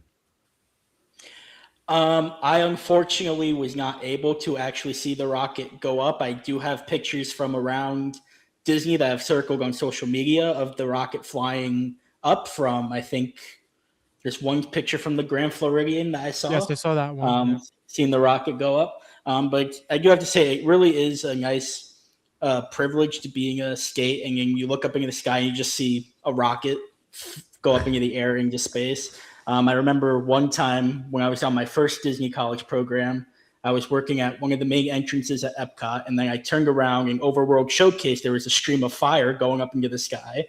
And I just said, well, what's that? And then everybody's saying, oh, NASA had a launch tonight. I'm like, all right, so that's what it looks like. That's pretty cool. But it's cool. It's cool what's happening with Artemis. I'm happy we're going back to the moon. Hopefully hopefully we don't cause any anger with people saying we never went to the moon with all those conspiracy theorists out there. Boy. And the Earth is not flat. We confirmed that. And the Earth's not flat. We're getting that straight right now. Let's just get to it. But, Have you but guys the most seen... random. Sorry, go ahead. Go ahead, Scoop. Okay, the one random picture I got was actually from my dad because he works in New York and his job brought in a box of Krispy Kreme donuts, and Krispy Kreme had a donut for the Artemis 2 mission, okay. which I thought was cool. Great. Yeah. Oh, I wish you went to gosh. Krispy Kreme that day, but yeah. You were. It's funny. You were talking about. Eli, you were talking about best ads ever, and that just made me think. You're talking about best ads ever, and you're wearing a Seahawks shirt, which, I mean, we all know the Seahawks now reigning NFC champions, back-to-back years with a bird from the NFC taking it all, and it's funny that you mentioned that because it just reminded me of the Super Bowl this year. That freaking Duncan ad with Jennifer Aniston and who else was in that freaking ad? Was Matt Damon in that one, or was that the? I can't remember. Was it like Paul Rudd? No, not Paul Rudd. I think so. It was like everybody in their younger forms, right? Like they Yeah. Nicole, Oh my gosh. I'd be shocked if she doesn't. Repeat that. Yeah. Do you remember who was with Jennifer Aniston in that Duncan ad in the Super Bowl? I do not know. It was a great ad, though. It was a great ad. Yeah, and I don't think I would have thought of it if it weren't for him wearing the Seahawks shirt. But yeah, my gosh, my brain just makes those very odd connections sometimes. But I see Brandon nodding his head over there. But with that, let's talk some golf. If anybody did anybody get a chance to watch the Masters today? No, I did not. No, you did not. Big old hole in one happen. I didn't. I largely didn't get a chance to watch much either. I just it felt like because we were because it was part of what was happening today in sports. I wanted to bring that up. Or Brandon, do you want to take this opportunity now? If that's not going to kind of take hold, do you want to take this opportunity now to go into the big story from the NFL earlier this week that you and I both said we wanted to tackle today? I don't know. It's up to you. I mean, I can't talk much about golf. I watched about maybe 3 minutes of the Masters after dinner today. Yeah. I watched as much as was relevant to making sure that I was winning our fantasy league with Rob and Kenny. I do want to say. Yeah. Go ahead. Oh, you go first. No, yeah. All I know is that Rory McIlroy, who's in my lineup, is actually playing well today. He's leading the whole field right now, early on. He's also in mine, I'm pretty sure. Yeah, I think we all have him, so like that kind of cancels out. But I don't think any of my other golfers I have are doing anything, which is upsetting. I'm looking right now. Kenny and I are tied with -3. You have -2. Rob getting his tail ripped. He's at +8 right now. Okay. Ooh. I just got to say, I think the whole Masters coverage is really a little crazy too much. You have every day starting on a streaming platform for the first 2 hours, Thursday and Friday on Prime Video, then Saturday, Sunday on Paramount Plus. Then it goes to cable television, ESPN the first 2 days, then CBS the last 2 days. I think it's just a lot of moving back and forth. Watch it. Yeah, It's- exactly. Yeah. There's nowhere to Well, really. that's what I was saying. nowhere That's to what I get was saying to Rob last night. I'm like, that's just more effort than I want to put in. Right. And this is a sport where not much effort is put in, if you think about it. Just it. swinging, that's it. There's no defense like in basketball or hockey or anything like that. Just swinging, that's it. Oh, this is who That's how you screwed him. upset golfers, by the way. This is who screwed him. It was Naoyuki Kataoka going finishing plus 12 on the day. Jeez, I don't think he's making the cut. But Brandon, do we want to address what was going on in the NFL earlier this week? Yeah, we might as well, because I know we're gonna touch on it more on FAH on Saturday. Yeah. But Well, I know also because we had a conversation about journalistic integrity a few months ago when we had that Liam Cohen saga where I can't remember who it was, but one of those one of the people in the press conference basically was trying to comfort him, and there was a whole conversation that ensued about journalistic integrity. I'm pretty sure when people get you photographed with a current NFL head coach as a reporter on your own time, shall we say, while both being married, I'm pretty sure that counts as journalistic integrity conversation as well. So, I mean, you're the journalism guy. I'll give you free rein with this if you want to talk about what happened and just kind of talk about it from a journalistic standpoint. so there's there's do's and don'ts when it comes to journalism, but the one thing they always tell you is like, you want to develop your sources and you want to develop good relationships with the people that you cover and the people that you get information from, etc. The only thing is that you're not supposed to cross the line. Yeah, And- so I think she took build a good relationship a little too seriously. Yeah, because it's it's one thing to sit there and talk to your sources like at a resort and kind of hang out, but still be professional about it. But when you are sunbathing in a pool with your source, when you are holding hands with that source, and when you are hugging your source, especially while you are married, that goes beyond what's ethical journalism. And not just that, but also we have heard the also atrocious stuff that she has said about her husband and the things that she has said on national TV, mind you, about her marriage. And it is just it's one big mess. But when you are in journalism, do sometimes do people go to dinner with their sources? Yes. Do people sometimes do go fishing with their sources, whatever, go golfing, whatever it is? Yes. It is what it is. It's sports. That happens. Right. Or just in really any journalistic setting, not even just sports. But the key is you got to know when too much is too much, when it's too far or it's too serious. I understand the statements that both Vrabel and Rossini made, but those statements come off as more defensive and paranoid rather than a clear drawing the line in the sand saying, no, we didn't do anything wrong. And it's just such a bad look because, yeah, you have sources, but I would not be getting that close to a journalist or vice versa, getting that close to a head coach if I was married.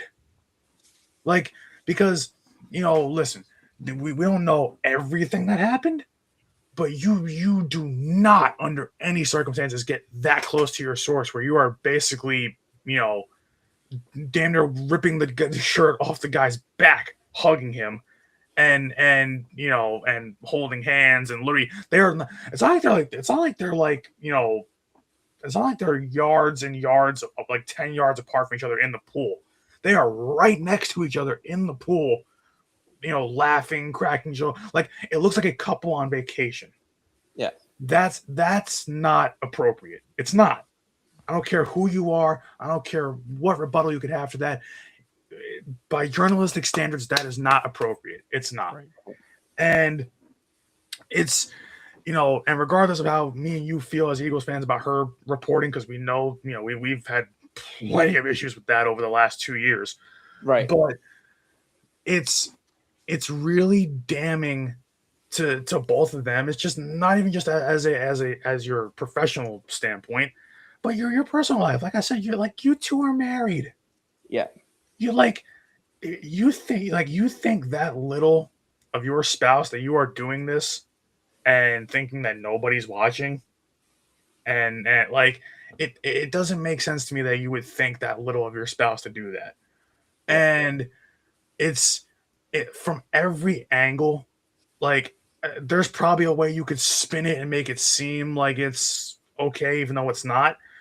But no matter what, just from every angle we've seen, and from everything that we've looked at, and from the information that keeps coming out about this, it just looks worse and worse and worse as time goes on. And it's, if we don't hear anything, and the thing is, we could, because we always get those Friday night news dumps or early Saturday, all that kind of stuff. So we still have 24 hours until we might get hit with a full-on statement, or maybe nothing happens and whatever. But it's also a very tricky situation right now, because, and I was talking to Rob about this on the phone before, but she is so protected in this business because she is the Athletics senior NFL insider, Right. that it's going to be hard for them to find any wrongdoing. And the thing is, the Athletic is supposed to be about investigative journalism, which is another problem, because they're going to do an investigation and I guarantee they're going to find nothing. So yeah, it should be done independently, and we know that there's a better chance of her not putting out a hit piece on Jalen Hurts than there is of that. Yeah. So it's like, it's a little bit, it's a very tricky situation, because she basically has immunity, which is terrible, because if that were me or you right now, obviously given how small our stature is in the business, we'd be fired immediately. Yes. No questions asked. But Validly so. It's ridiculous that it's like we see a lot of liberties taken with journalism from a lot of different journalists these days, not just in sports. And I'm like, do we just forget about, morality and the ethics of this business and what this entails? Like, why is everyone, like, these days so hungry or desperate for a scoop that they are willing to go too far? Yeah. That they're willing to go so far, like, to get down at this level, like to just be, just, for lack of a better term, this gross about it. And it's not fair to the people who do actually put in the hard work, who do, the old school way of, knocking on doors and getting their sources through old school ways and trying to communicate with those people.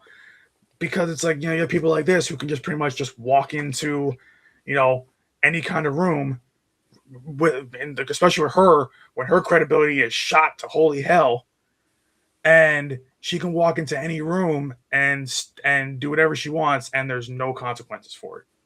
And that's just ridiculous to me. I feel like I need to take a shower after this segment. I'm just like, this is disgusting to me. That's how much I hate this. It is.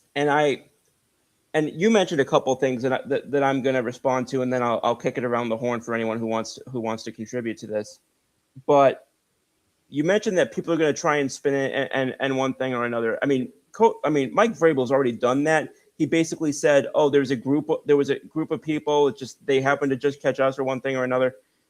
So, multiple people who were later sourced by different outlets, different journalistic outlets, basically said he was with a woman. They didn't say he was with a group of friends. They didn't say, he traveled with, this team or this, that, or the other. They said he was with a woman. And I have a hard time believing that he went and suddenly ended up alone elsewhere with another person, unless he really is being that much of a playboy. But I don't know his life. I frankly, I know more this week about his life than I ever wanted to.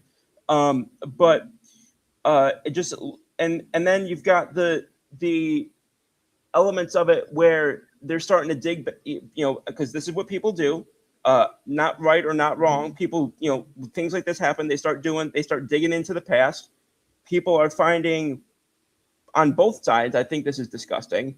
They're finding very fawning, I'll use as a term, coverage that has been done in the past of Coach Vrabel that now hits very differently when some of the things are reread or re-listened to or whatever the case may be. And just as bad, if not, I think actually much worse, comments basically, I'll have to paraphrase it because I don't have the quote right in front of me, but essentially saying that, if my husband looked that good, I wouldn't, or I would XYZ, or I wouldn't XYZ as well. Basically, simultaneously saying that Vrabel is a good-looking man, and also that she wishes her husband was more of a good-looking man. Which, holy crap! I cannot believe that nobody questioned that more when it happened. Yeah. If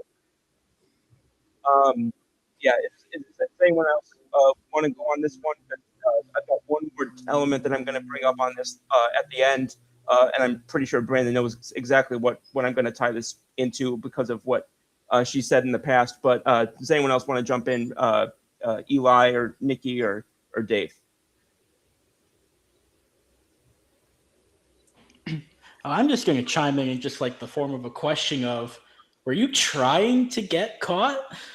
Because, because it's like, it goes around like anywhere in the world, but like the saying that I do, at least with my job here in Florida, is that someone's watching you no matter what. Like, eyes are everywhere. Yep. So like, don't try to like play off like saying, oh, we didn't like play off like trying to cover it up or everything's like, we're not stupid. So it's like it goes You back were to this, outside. How private do you think it is being outside? But that's just how some of the mindset could be, though, Scoop. That's the thing. It's like, Yeah. So that's why I'm just asking. It's like, were you trying to get caught? Clearly, yeah. That's just my chime. It's like, it's just, were you trying? Clearly, yeah. It looks like it. I mean, it sounds like equal parts idiocy and arrogance, and I don't know which is worse. Nicole, you have something to add? To me, it kind of sounds like the plot of a Hallmark movie where the crying girl's out loud. the journalist. Hey, let me explain. The girl's the investigative journalist. She's tasked on, getting as much dirt on her target as possible. She accidentally gets caught as the target and then ends up falling in love with him. It literally sounds just like it. Except that this time they're both married to each other. Well, to other people. And that's the part that's bleeping disgusting. Yeah. Yeah, I know. But she's been on air literally dissing her husband multiple times. And this is on national TV. Like, well, like, what kind of human being are you? Do you have any respect at all? Yeah. There's a point where, like, I mean, I know that plenty of couples, married or otherwise, will, like, they'll use like playful humor or one thing or another. Yeah. But now seeing this, all those comments hit a much different way. And especially because we also don't hear from him. We only hear from her because obviously she's the high profile one. And the thing is, like, it's a joke if it's brought up once. But the fact that there's my understanding is it's happened like half a dozen times. Yeah. That's what's leads me to believe that it's worse. So, and I know people don't want to hear this, and I don't want to take up a whole bunch of the show with this, but it needs to be said. I'm never listening to her say that a Patriots offer is being made for AJ Brown again.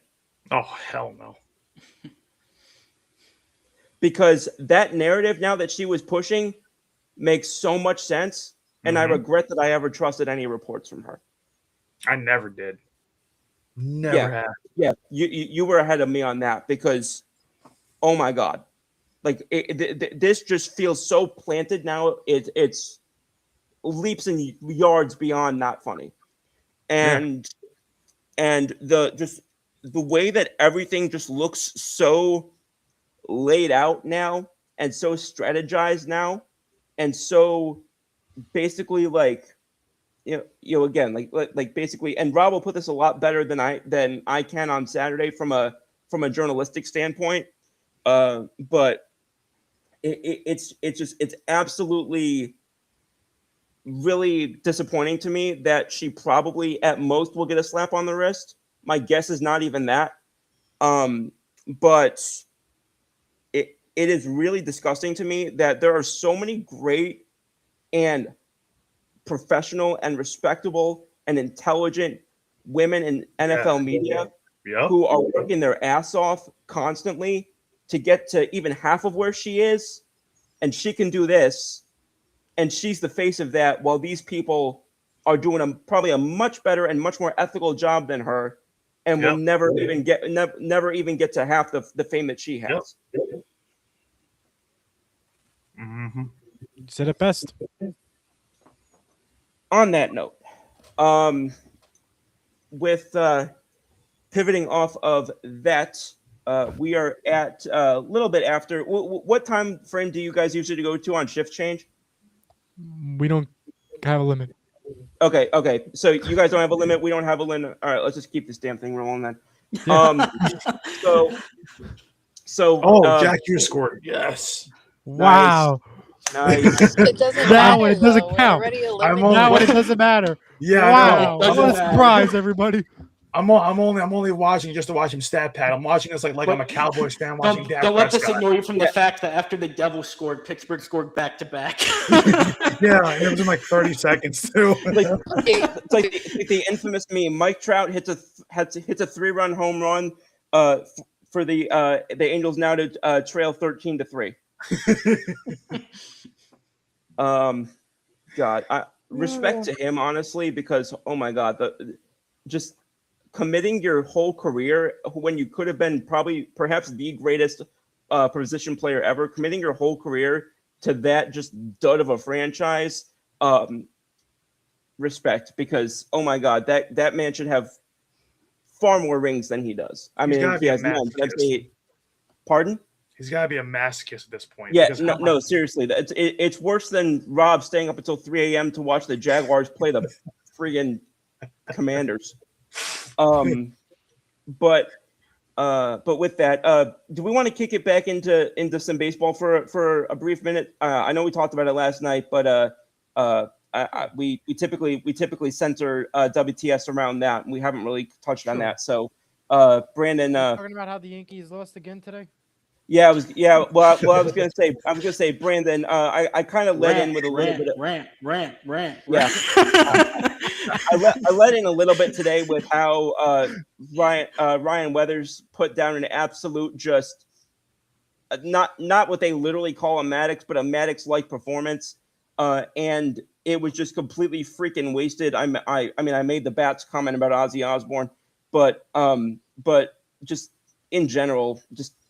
Tell me what you saw in that game, or at least in the aftermath of the game, because I didn't think it was possible to be this disgusted as a fan of an 8-4 team, but here I am. I'm normally the optimist of our podcast, and I'm pissed. Yeah, and God, it's like, I don't want to take too much time on it because I'm gonna end up getting just pissed all over again.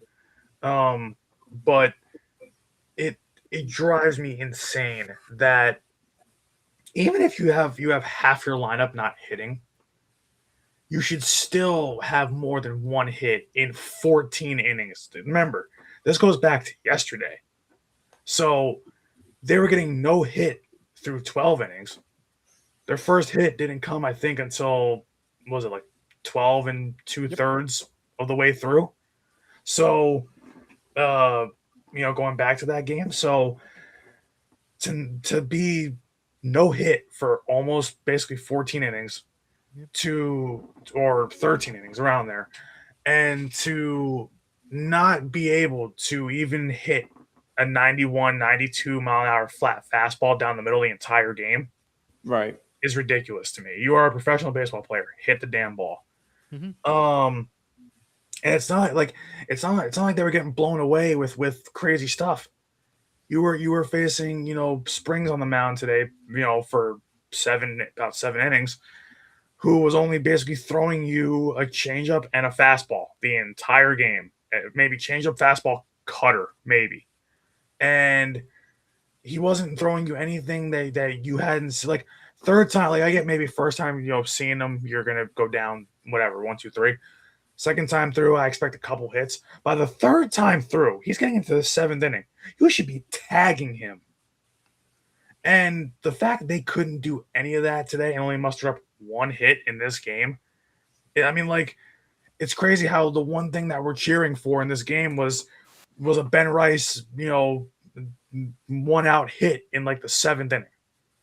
And it's a shame because Ryan Weathers, for as much crap as Yankee fans, myself included, gave him, he pitched a fantastic game today.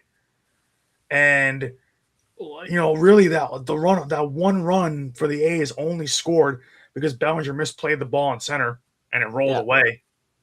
So realistically, that game could have gone on for however many innings, 12, 13 innings, because nobody was scoring. So it's really bad that you listen, the A's are no pushover. We said that. But a World Series team does not lose 2 out of 3 to the A's. A World Series team needs to beat them 2 out of 3 at least. And the worst part is, if it wasn't for Ahmed Rosario turning into prime Barry Bonds in the first game of the series, you would have gotten swept by the A's. Yeah, and you say they don't lose 2 out of 3, and they damn sure don't across 2 games only put up, was it 2 runs, 3 runs? Yeah, 2 runs today, 0 yesterday.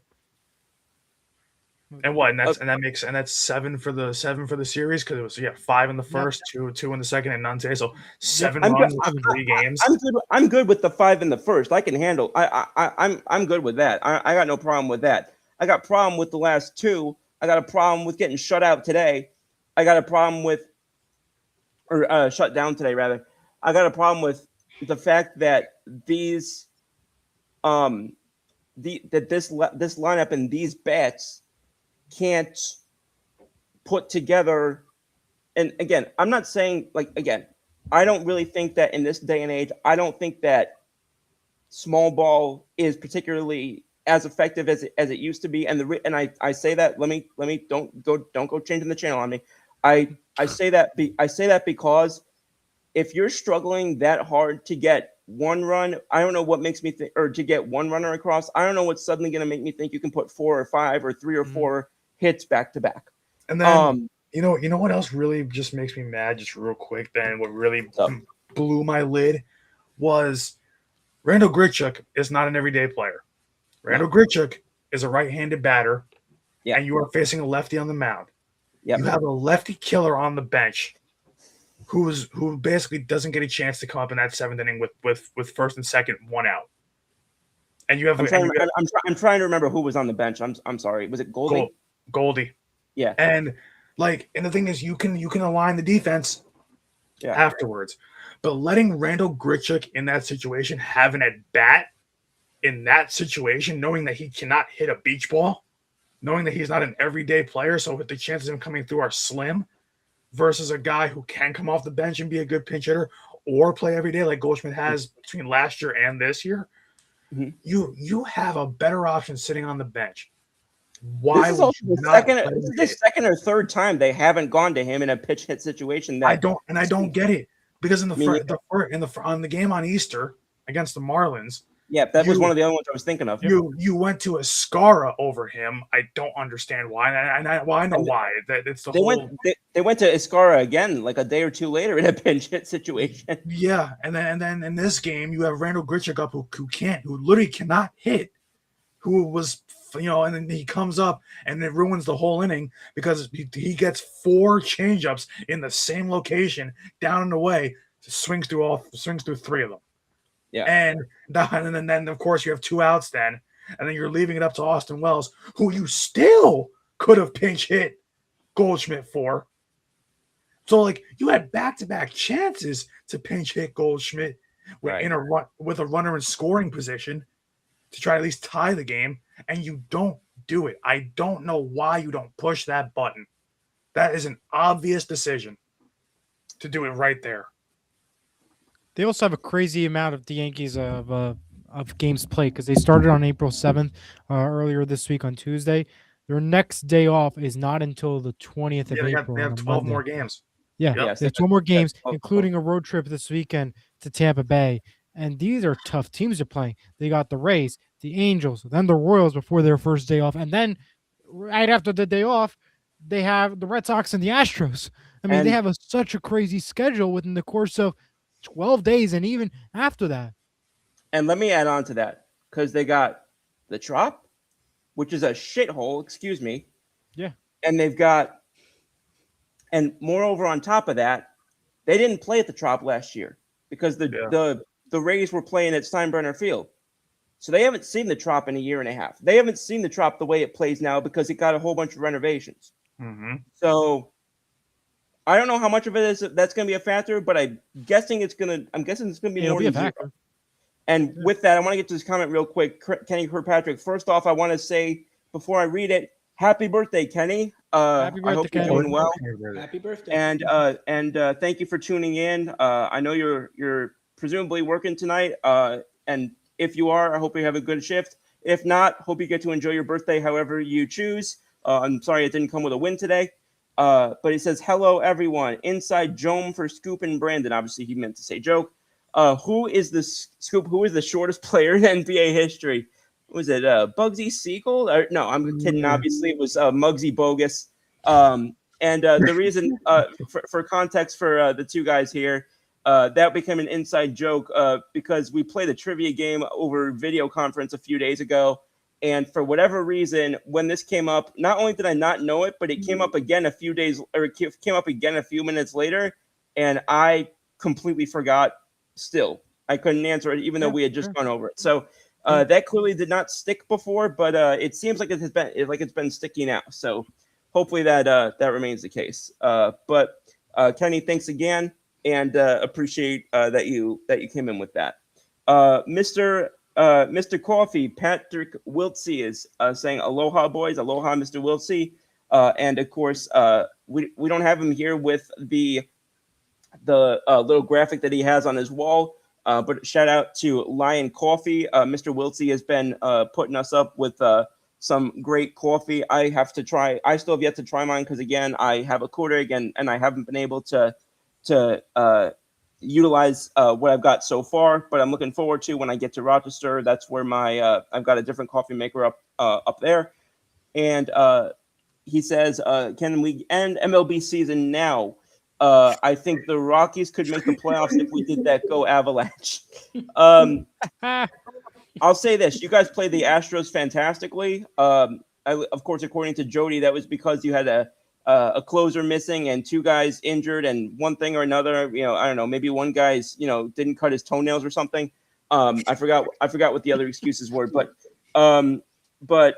in all seriousness, again, this offseason, I talked about it with Trevor. I talked about it with Brandon on the show. You guys hired Paul DePodesta, in my opinion, one of the top three baseball executives in recent memory, and one of my absolute favorites. I think that he was a necessary guy to come in and really overhaul your operation from a baseball standpoint and a business standpoint. Somebody to take what was a lot of people were saying was a disorganized and antiquated operation from a baseball standpoint and really bring it to something that's more consistent with being able to compete in the marketplace with the other teams and evaluations on par with the way other teams are doing so, and kind of not being really the Tennessee Titans of the league, which they had been considered to be for a period of time. So I really think that that's helping. What a shocker that they're not trying to go with power and fly ball pitchers in Coors Field, and it's working. I'm blown away. But with that, I hope it lasts because I really like what Paul DePodesta has done, and I hope it maintains. And he also brought in another guy of whom I'm a fan, Josh Burns, the longtime longtime GM of the Padres, who later became an executive of the Dodgers, and I'm a big fan of his as well. So I think the Rockies have a sneaky, really good front office, and I hope that continues to develop. Kenny says the Rockies remove the Astros. Yeah, man. Oh God, I again, the Yankees Astros kind of rivalry, quote unquote, has definitely kind of lost its teeth a little bit once the Yankees exacted vengeance in the postseason a couple of years ago. But I'm sorry, trash can jokes will never not be funny. But Kenny, thank you again, and one more time, I'll say happy birthday.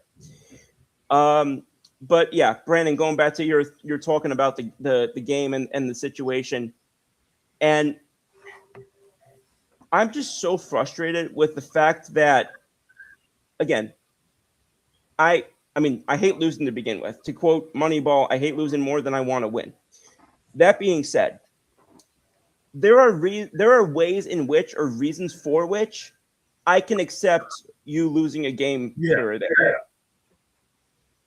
It's not when you can't hit pitches that we were having to learn about in 13U. It's not when, excuse me, as much as I love Aaron Boone and I think he deserves credit for the way he managed a few games earlier this week, and I think that he much deserved credit for the way he's managed a good amount of situations this season. I don't understand some of that toward the end of the game, leaving a couple of those guys in there when he did. I don't have the issue with him when it comes to bullpen management that others do, but some of his bench handling is one of the areas where I question him more often than not. Or one of the areas where, among everything, that's one of the areas where I question him. Because you know what it is though. It's like he'll always say before a game, like, "Oh, these guys are available. We're probably gonna go to them if we need to late in games and use them." Sorry, and then we never see them in the game, and then we let Randall Grichuk take 5 at bats in a game and go over 5. I feel bad. I feel bad. I yelled at Rob on air last night, and then I just yelled at you. I apologize. No, but we were on the same wavelength. Yeah, so it's fine. But I don't understand the thought and again, I didn't get to see the post game press conference, so I'll go back and try and watch it. But just these the 4 losses, I'm not going to say that we should be 12-0 right now, but the losses with the manner in which we've lost those games was just completely unnecessary. It like you can't look at any of those games and say, "Oh, that team is just decidedly better than we are." That's not. We're staying in our own damn way. Like, you know what I would do is I would say 10-2. I wouldn't say 12-0, but I would say 10-2 because the 2 games you lost back to back against the A's were unacceptable. Yes, just unacceptable. So, Kenny says, "Let me ask a general baseball question. Yes or no? Are you a fan of challenging balls and strikes?" I am not. It's taking the fun out of baseball, and we wouldn't see as many arguments now. I am a fan of it. I am too. I didn't think I would be. That being said, Ben Rice needs to get better at it. And quite frankly, I think Aaron Judge is still leaving some meat on the bone with some of that. But I mean, then again, he's so used to just getting ripped over. That's not a sentence, but by those low pitches, then I don't even know if it's probably just ingrained in his mind now that he can't do anything about it. So hopefully he gets used to that as time goes on. But he says it's taking the fun out of baseball. I entirely disagree with that one. I think what takes the fun out of baseball is when, like, I'll use an example, and I've mentioned this a lot of times on the show, and people are probably tired of me bringing it up, but I'll bring it up again. What I said when the Super Bowl happened between the Chiefs and the Eagles, the Super Bowl the Eagles lost. What I said is I'm tired. I hate when Super Bowls or big games are decided by calls. I want them decided by the players on the field or the court or the ice, whatever. And I feel similarly about balls and strikes. If my guy is going to go down on a strikeout, let it be because he should have swung at something and didn't, or let it be because he swung at something and just didn't hit it. Don't let it be because some 72-year-old geriatric behind the plate who, needs a seeing eye dog just to get across the street. Don't let it be because he botched a ball strike call that 98% of other umpires would have made correctly, and we just happened to get stuck with the JO who happened to get the call wrong. So, so I do disagree with that, and also wouldn't see as many arguments now. If anything, I'm happy that we still see arguments now. I want to see Aaron Boone out there still racking up the objections. Matt Blake And got hell, tossed yesterday. I was just gonna say, hell, we saw our pitching coach get tossed yesterday. I mean, that's one of the things I was quote unquote worried. Worried isn't the right word, but that's one of the things I was worried about with this whole thing is that I'm going to be disappointed. We're not going to get to see manager or coach tantrums anymore. We're not going to see guys going back and back. One of the most iconic videos I can remember of as I didn't see it live, but I remember it in like baseball history is Lloyd McClendon going out there and ripping the base out of the freaking dirt. That's a part of the game to me, and so I want to keep that stuff in baseball. So I feel differently, Kenny. Respectfully, Brandon, go ahead. And if either one of y'all want to jump in, please do. I do want to add something that's non-baseball related, just real quick, because Adam Schefter just broke this, even though it's not a football story. Michigan star Elliot Cato has agreed to return for his senior year. He will not be entering the portal. And he released that. So I wanted to bring that up because he just won a national championship and he decided he's going to stay. Kenny said, but if it went, actually, you know what, Kenny? Rob Zalosi can attest to this. I say it when we're on Discord watching games. Even if calls go in our favor, I still say that's still a bad call. I still say that's a bad call. Yeah. And I'd rather have the game. I'd rather have calls be gotten right, and we get the true outcome. Yeah. Rather than controversy. Yeah, that's fair. And it's because after almost every game, I go and or at least Yankees games, I go and check. It's called ump scorecard. I go and check that, and I go and see, because they're able to sort of analyze what the amount of quote unquote runs favored that the ump had against one team or another, basically saying based on the calls he made or she made, based on those calls in one direction or another, kind of what level of outcome did it affect on the game, and usually it's within like a half a run or somewhere, so it's usually not anything crazy. But there have been times where it'll be 1 or 2 runs in, and again, a lot of times even those typically will be where it wouldn't have affected the actual win versus loss for the team, but it does sometimes. And I think it's great that we have access to the information as fans. But it just, to me, those are things that again, get the damn call right. I get that a lot of the umpires like Pat Holberg and one thing or another, I get that a lot of them are very good at their job, and unfortunately, we mostly only talk about them when they suck at their job. But I'd rather just get the call right. And you know what? If New York loses because of a correct call, then that's their own fault. Mr. Hathaway is tuning in and says, "Good evening, fellas." He says, "Major League Baseball games can change at any times. Umpires are like I think it says referee. Can change at any time." Eli, I know you came in with that Adam Schefter report. Did you have anything to add on this? Nope. I'll be quite honest. Not to be ruined stuff, but no. Well, you said you liked it. So. I did like it, but yeah, I do like it. Yeah, Dave. So the thing that I'm just going to relate to is that it's going to be like the famous quote of, especially from like Jurassic Park, life finds a way. So baseball is just going to find a way to adapt to it. And it's like fans are still going to show up to the games. It's not like this is going to turn any fans away. If you're looking for arguments and somebody getting tossed, that's still going to happen. It's not that this isn't taking away from the game of baseball. It's like how many times throughout the years of baseball, especially for me personally, with my brother, who's a big Yankees fan, yelling at a TV saying the ump is terrible, or going back to like, he was probably screaming at the TV today if he was watching the game of how bad the Yankees were in general. So it's like this one simple rule change is not going to change the entirety of the game. It's like, it's still baseball.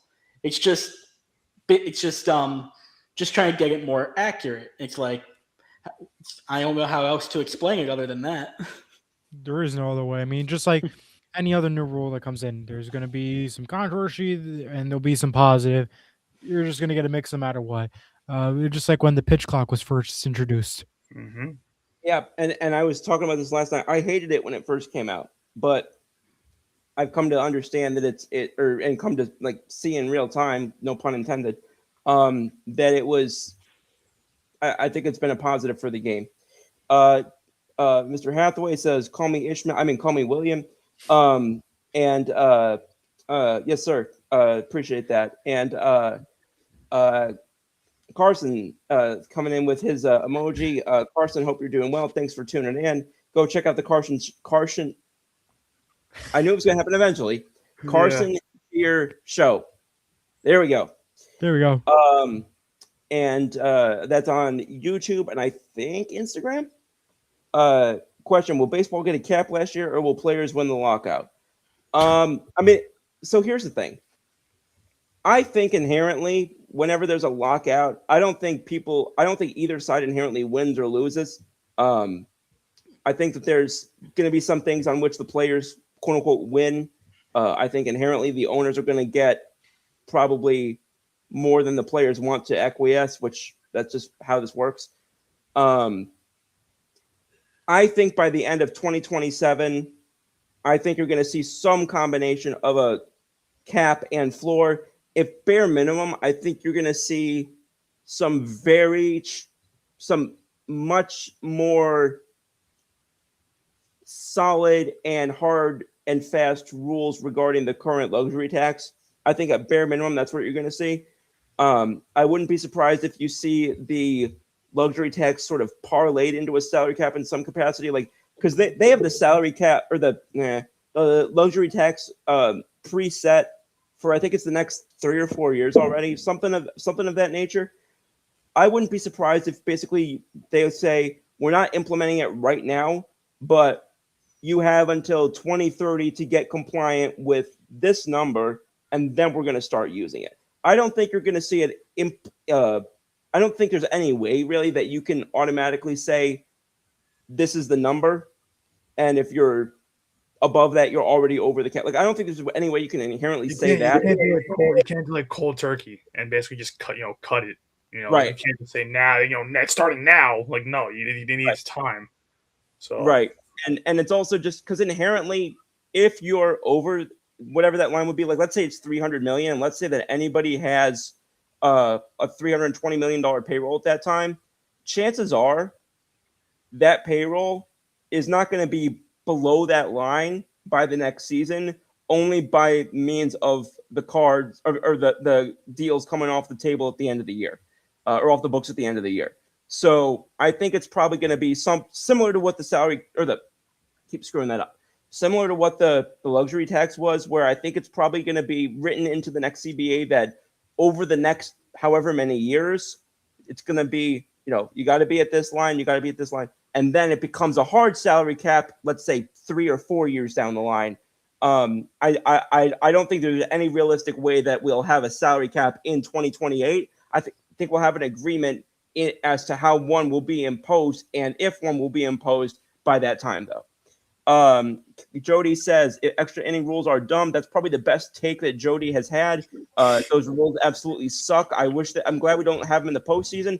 I wish we didn't have them to begin with. I think that they are absolutely asinine, and I think this comes from playing this. Admittedly, this comes from playing the video game MLB The Show. And Brandon has heard me say this a million times. 1 second. Where did Brandon just go? Hold on. Hold on. I pointed to him and then he left. I'll be back. Well, so like, is it all the rules or is it just a certain rule? Like, is it the man on second or is it like that's just the main one or? That's essentially what we're talking. At least I'm pretty sure that's what he's talking about. Because that's really the only rule that's really changed. But here's what I'll say, and this largely comes from the fact that you can go and let's say there's a game where let's say it's tied 2-2 in the 10th, right? Batter comes up, hits a cheap single, but there's a fast runner on second. He comes around, becomes 3-2. That's how the game ends. that pitcher for giving up a cheap single gets credited with the loss.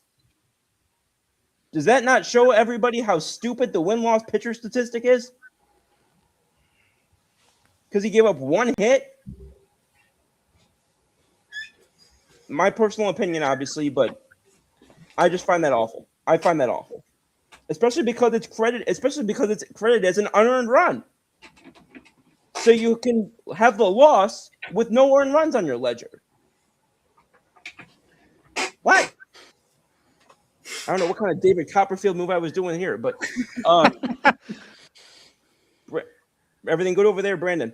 Yeah. You know, when for lack of a better term, when duty calls, I had to use the facilities for a second. Oh, okay. I didn't know if that was a reference to either Daisy. We'll get there, Scoop. He has two dogs, Daisy and Duke, Yeah. but he sometimes will call one of them Dookie. And so I didn't know if that was a reference to Dookie. No, even no. though Dookie to me, I don't think of the Dukes of Hazzard. Yeah, but, I know. Yeah. And then Jody says, do you think the lockout lasts all of next year? We talked a little bit about this yesterday. I think that eventually, I think there's too many smart people in the Players Association and on the league side to realize there's too much at stake for these guys to piss away the entire 2027 season. There is just too much, especially when you just had a lockout 5 years ago. Yeah. You were respected in the Big Four for being the longest running league with what do they call it? Labor peace in the continental United States and American sports. And you're now going to have 2 of these work stoppages in less than a decade.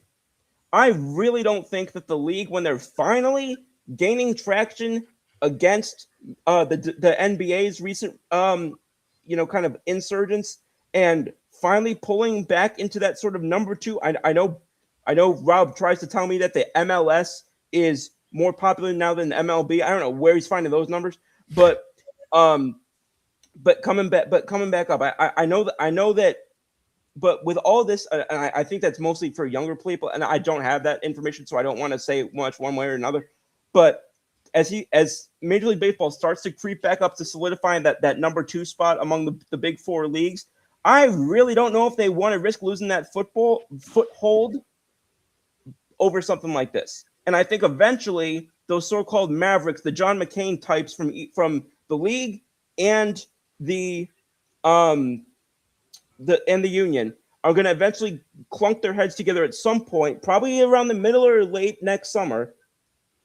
Hopefully by earlier than that, but I'm guessing it's going to be somewhere around when the trade deadline would be, and say, look, we don't want to cost ourselves the entire season because the league's got money that they don't want to lose. The players got salaries that they don't want to lose. Let's figure something out. We can, have a poop fight more again in the next CBA in a few years. But let's come to some fundamental agreement now and move forward, at least able to sit at a table with one another and get this thing going on. We may not love each other right now, but let's figure this out. Go watch Banana Ball. Oh, yeah, you know what? Yeah. Good answer.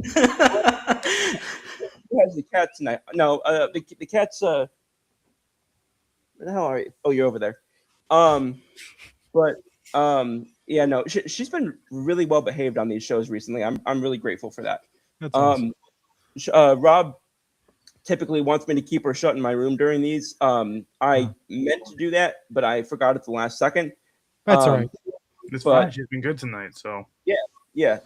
And I think she really typically is. It's just like every so often she just randomly loves to come and sit on my keyboard, and that kind of makes it hard. It kind of makes it hard to see my face, even though I don't think that that's much of a negative impact on the show. But with that, I think that we got through. Pardon? Oh yeah, you're good. See, Okay, I like what Patrick said. Banana ball rocks. Yes, it does. Yes, it Banana does. ball is actually awesome. I You know, want to I go would see love it. to see a game in person. Yeah. I don't know why these keep being delayed on my screen. I apologize. Is the cap ceiling or floor more a problem for owners? For me, or I think it depends on what owners you're talking about. I think for the owners that, to just put it bluntly, that care about financing their team to win. So that's your Steve Cohen's, that's your, yes, I'll say Jim Crane's, that's your Hal Steinbrenner's, that's your Mark Walters, that's your the name of the Phillies owner is escaping me right now, but he definitely was on that list. I think those guys are not going to be thrilled about us selling. And then I think that guys that are historically the Mr. Krabs of the league and just will pinch every penny possible. Say that 3 times fast. And this is your Mark Atnasios from the Brewers. This is your Bob Nutting from the Pirates. This is your Rob Castellini from the Reds. This is definitely your John Fisher from the Athletics. Increasingly now, this is your not Larry Lucchino, your John Henry of the Boston Red Sox. So all these organizations, I think those guys will have more of an issue with the floor because those guys are just seem hell bent on trying to make as much money by spending as little as possible. Which again, I understand part of this is a business, but it's not the same thing where it's not like just running a Fortune 500 where literally the only end is the profit margin. This is sports. You got to win games here. Jody says Monfort. I'm going to disagree with that. If you're asking about which one that's a problem for, that's probably more of a ceiling because I actually don't consider him a cheap owner. I just think the way he spends money is just typically misguided and ill-advised in a lot of ways. See buying or paying for Chris Bryant and Ian Desmond and then putting Ian Desmond at first base for some godforsaken reason. But so I don't think his problem is not spending money. I think his problem is just, he to me is like the guy who, lucks into $2,500 and then, goes and spends it on a bunch of dumb crap like that, and he just pisses it away within a year or not even a year. Mr. Salzman, Trevor says, "What's up, guys? Great to see you all. Good to see you, Trevor. What's up, Trevor? Completely off of any topic you have addressed today. Is Die Hard a Christmas movie? Yes. I never watched this. I don't know. We'll get around the horn. This is going to be the shortest sentence I've ever said on this show. Yes. Brandon. Yes, absolutely, 1,000 It times. is. Yes. Never watched this. I couldn't give you the answer to it. No better Christmas movie. I respect that. In fact, it's funny because whenever knowing the consternation that drives up, every time someone asks me my favorite Christmas movie, I deliberately say Die Hard just to get that instigation going. Yeah, okay, and Mr. Wiltsey says Banana Ball rocks. I have a friend. Shout out to my friend from Seton Hall. One of the first friends I made there, Sammy P. And she lives over in the what do they call it now? Over in the DC Baltimore. What's the acronym DMV? over there? The DMV. She lives over there, and she's gone to a handful of banana ball games. She's always telling me, "You got to come over. You got to go to a banana ball game. You got to." I haven't made it over there yet, but it's definitely on my bucket list. There's a couple games coming down here at ESPN's Wide World of Sports. It's not Yeah. the Savannah Bananas, but 2 of the teams are going to be here. I know. Isn't Savannah Bananas Memorial Day weekend though? Okay. And then they're coming to Yankee Stadium the 24th ish, I think, something like that. Fascinating. They got 2 games here, something like that. That's awesome. But the tickets, I'm sure, are expensive. Oh, when they were like $120. I'm like, oh, it's like, ooh. This has Well, nothing that's to do in with- Disney now. Imagine Yankee Stadium. Yeah, no. Oh my gosh, I can't even imagine.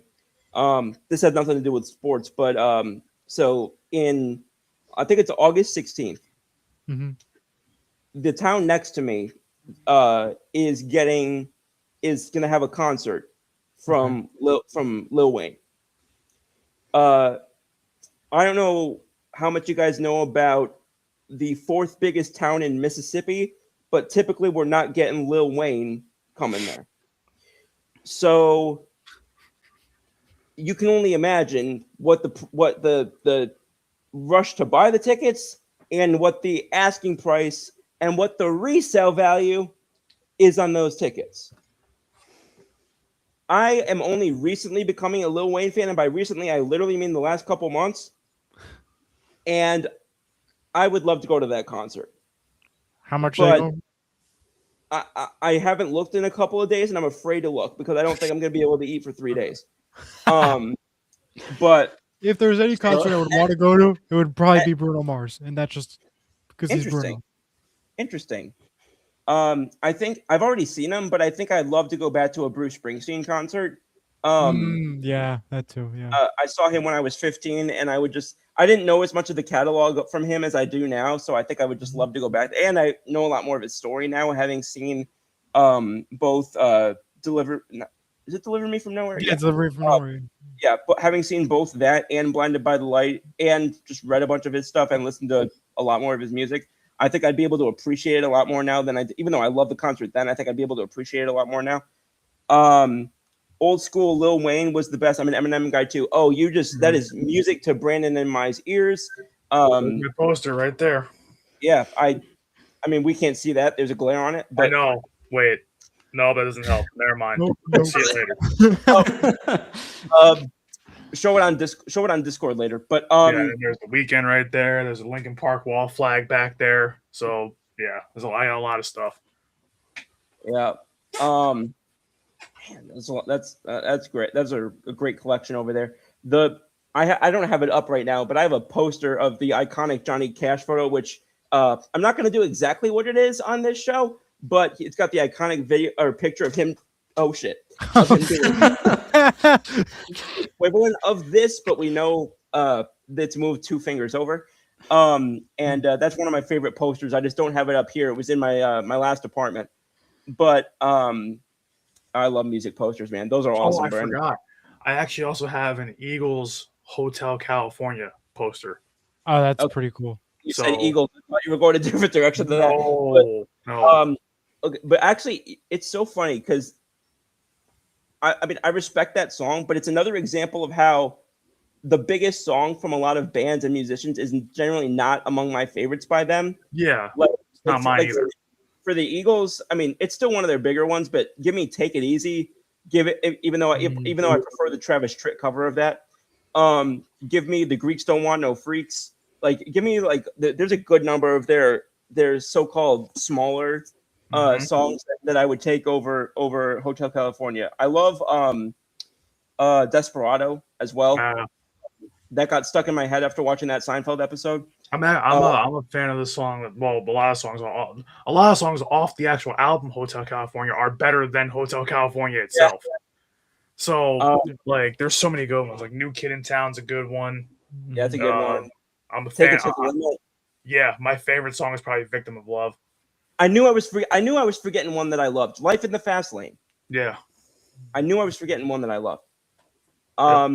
But yeah, Trevor, Eminem is definitely, it's not even close, definitely my favorite rapper of all time. Whether he's the GOAT of rap, I'm not qualified to have that conversation because I don't listen to nearly as much rap as my friends do. yeah, I might be. Yeah, but me. I'm not qualified for that. But from the rap that I've listened to, he's my favorite. It's not even close. I mean, Fuel is probably my favorite song he's put out in the last 5 or 6 years. But oh my gosh, the guy can rhyme literally anything. It's hilarious. He can. Yeah. It's just, I mean, you guys, I'm sure, if anybody who listens to rap, I'm sure has listened to the video of him rhyming the word orange with everything else. Yeah. My gosh, rap tends to get a bad rap, no pun intended, of just being a genre that's not all that I hate to use this, but not, for lack of a better way of saying it, not all that like intelligent or not all that like sophisticated or whatnot. But but the thing is, that's very surface level. If you dig It into is. the real rappers, it's Well, that's it's well, the that's most what I was saying. complicated. That's what I was saying is Eminem from a lyrical and just language standpoint and lingual standpoint is brilliant, Mhm. and he just and you know this all too well is if Nicole's watching this right now, she's going to go insane over the fact that I said all too well, but you know this all too well. I listen to music. I mean, you're much more about the musicality of it. I listen a lot more for the lyrics. So you Mhm. put somebody like Eminem on, and I'm hooked. But yeah, Lil Wayne. I don't know. I don't really remember what songs were when. So like, if you're saying old school, is that like 6 foot, 7 foot era?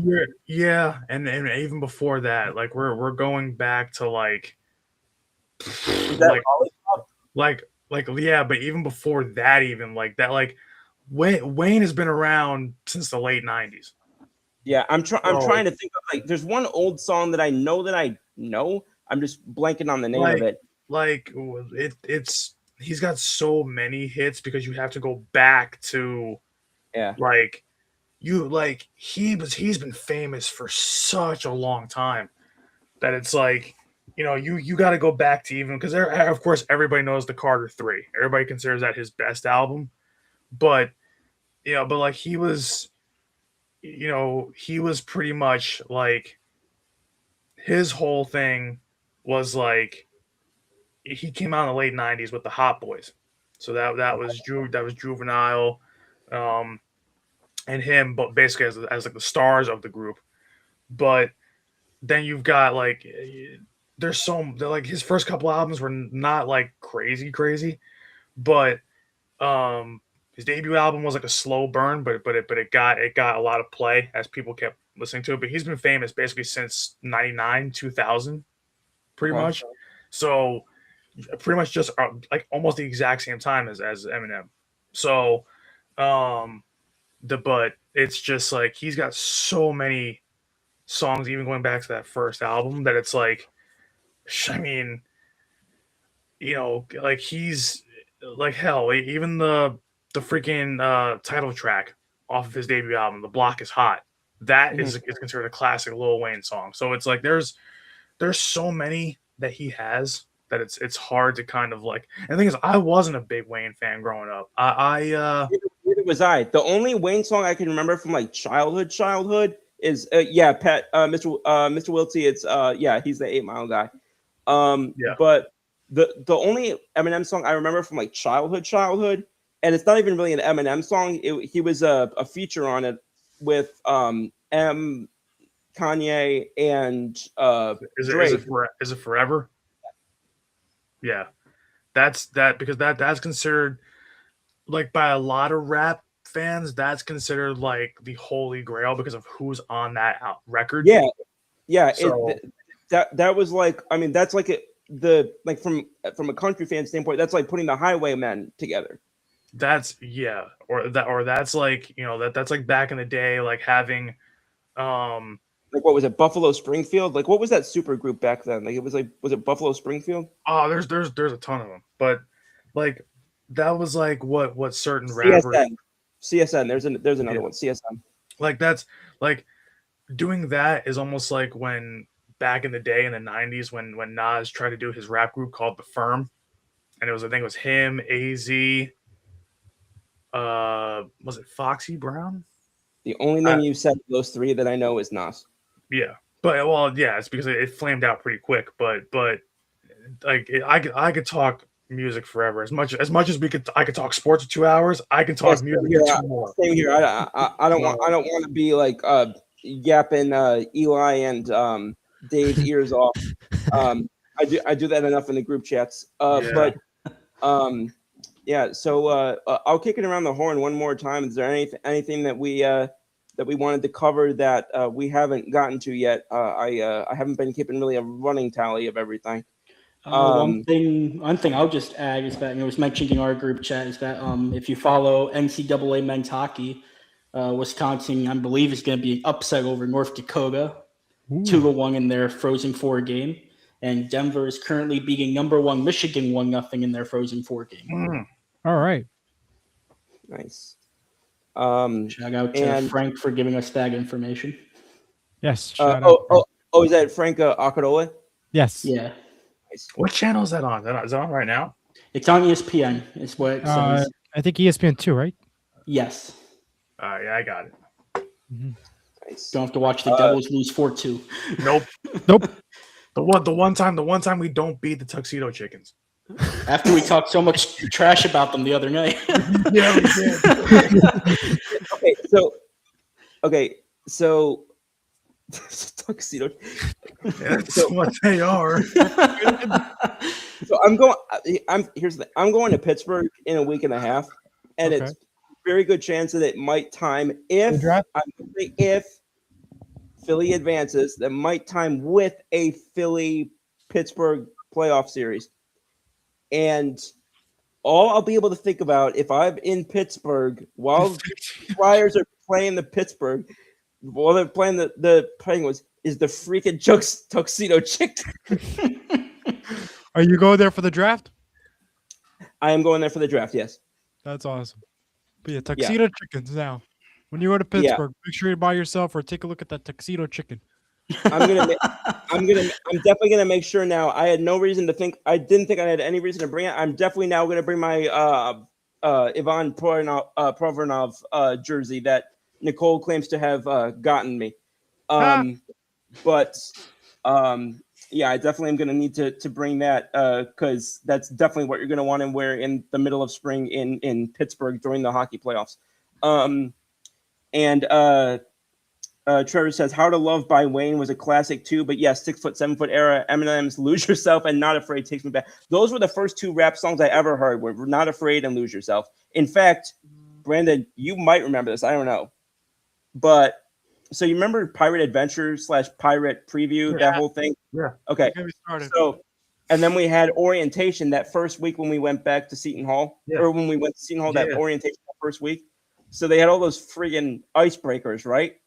So we were I'll never forget this. We were in the theater and we were doing all these things. Like we had to come to the front of the room in front of the 300 whatever people and basically just follow a prompt or do something or say something or whatever. Guess who was called upon? Guess who was called upon to rap "Lose Yourself" in front of 300 people he had never met before? Oh my God. Yeah. Oh my God. I honestly, I don't regret it. It was fun. I did a good job, I think. But that being the first impression of a lot of people that I had to see for the next 4 years, wow. I can only imagine. Thank God I was not called upon in mine. I wish you were, and honestly, I'm probably glad that you weren't in my group because I don't know if we would have ended up being able to do this show together if you had been. You know what? Like I when it comes to Michigan, what a snipe! They just tied the game. But when it comes to Eminem lyrics, I think I've almost pretty much remembered like 99% of his discography by heart. Yeah. There are only 2 songs that I cannot listen to. It's not because they're bad songs. It's just I can't listen to them. One of them, this is probably obvious, is Kim. Hate that song. Hate listening to that song. Oh, I get it. Of course, attached to it is 97 Bonnie and Clyde. Oh, that one's awesome. Well, here's the thing. I feel differently when I listen to the Dido version for some reason. For some reason, the Eminem version just freaks me out. I think he's so good at what he does, and I think that's why it freaks. Because I don't do well with like horror. I don't do well with like horror movies. So the fact, so that type of 97 Bonnie and Clyde. Well, no, when you're thinking of Dido, you're thinking of Stan. It wasn't 97 Bonnie and Clyde. I'm sorry, it was Stan. That's what it was. Stan. Sorry. Oh yeah, but Stan's a classic. I know both are classics, but I can't. They freak me out. Yeah, I know. I get it. Yeah, because Stan's considered one of the greatest examples, and that's also why we have that term in pop culture today of what a I know. stan is. I know. But like, it's I love how Kenny's mentioning the Beastie Boys. Yeah, I would mention them too. But Nice. I like as far as music goes, I grew up with everything, so I can talk about Yeah, classic same. rock. I can talk about heavy metal. I can talk about hip hop. I grew up on everything. So like my dad raised me on 80s, 90s, 2000s hip hop. My mom raised me on some of that too, but she also had some, back in the day, like, or at least my dad did too, Mary J. Blige, some early Mariah Carey. I hope Kenny is still here. He's got at least he had a giant crush on Mariah Carey. And we were doing a holiday during the holidays. We were doing a holiday version of I think it was either Pardon the Interruption or Around the Horn. It's the one where you had like the clickers. Yeah, and that's Around the Horn. Around the Horn. Thank you. I always get those two confused. And I entered the show late. I don't remember why, but I entered the show late, and I hadn't heard what was going on before I got on. And someone asked me, "What's your favorite Christmas song?" I said, "I don't have one." I said, "I have a least favorite Christmas song ever." They said, "What is it?" I said, "All I Want for Christmas Is You" by Mariah Carey. I hadn't heard that Kenny had said that he had a crush on Mariah Carey, so they docked me points for having said that. I'm covering the name, but what rap album is this? Whose rap album is this? You can see the name of the actual album, but what rap album is this? The Low End Theory. I don't know. Kenny would probably know. I'm terrible. So I'm probably gonna make such a dumbass guess. I'm terrible with these. Is it DMX? No, this is before his time. This is very early 90s. Very early 90s. So this is like is this like pre-Pac and Biggie era? This is right around when Pac was coming up, but still a little bit like right around the time he was starting to come up. Oh my God. This is 1991. Is that like Salt and Pepper time? You're getting a little closer, but it's a little bit after Salt and Pepper. Queen Latifah? It's not a female. Put it that way. Here's the problem: is that all I can think of right now by that era are female. Think about groups. Don't think about actual. Think about groups. The only group I can think of from that period of time. Kenny can answer this too if you guys don't. Kenny the only name I Trevor, can think of from that time is Outkast. You're getting closer. You're getting a little bit closer. Shit. I don't listen to rap, so I don't know. I'm really covering the name for a reason. I listen to 101.1. I can tell you everything. And I don't even know what that is there because where I grew up, that's not a station. Right. That's right. You're not. Yeah. From. Yeah. Right. Mm-hmm. But I'm saying that like this is how deep my knowledge of music and hip hop and stuff like Yeah, that. you could see that. Yeah. This is definitely going to be somebody I've never heard of. And if you're just getting into rap music, so I would say that. But this is a group that when you get into rap music, you should know who they are because that's how popular they were. Oh, shit.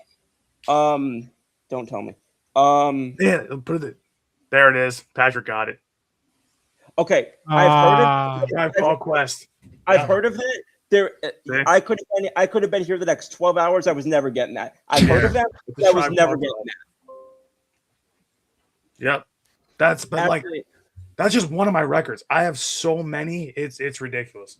I have records over. Actually, mind if I pull my records? Because I got a few records over here. Yeah, what do you got? Oh, I've got Stevie Wonder. I've got Fleetwood Mac. I've got a Tribe Called Quest. I've got Outkast. I've got Wu-Tang Clan. I don't like Outkast at all. That Hey Ya song. Really? I can't stand that song.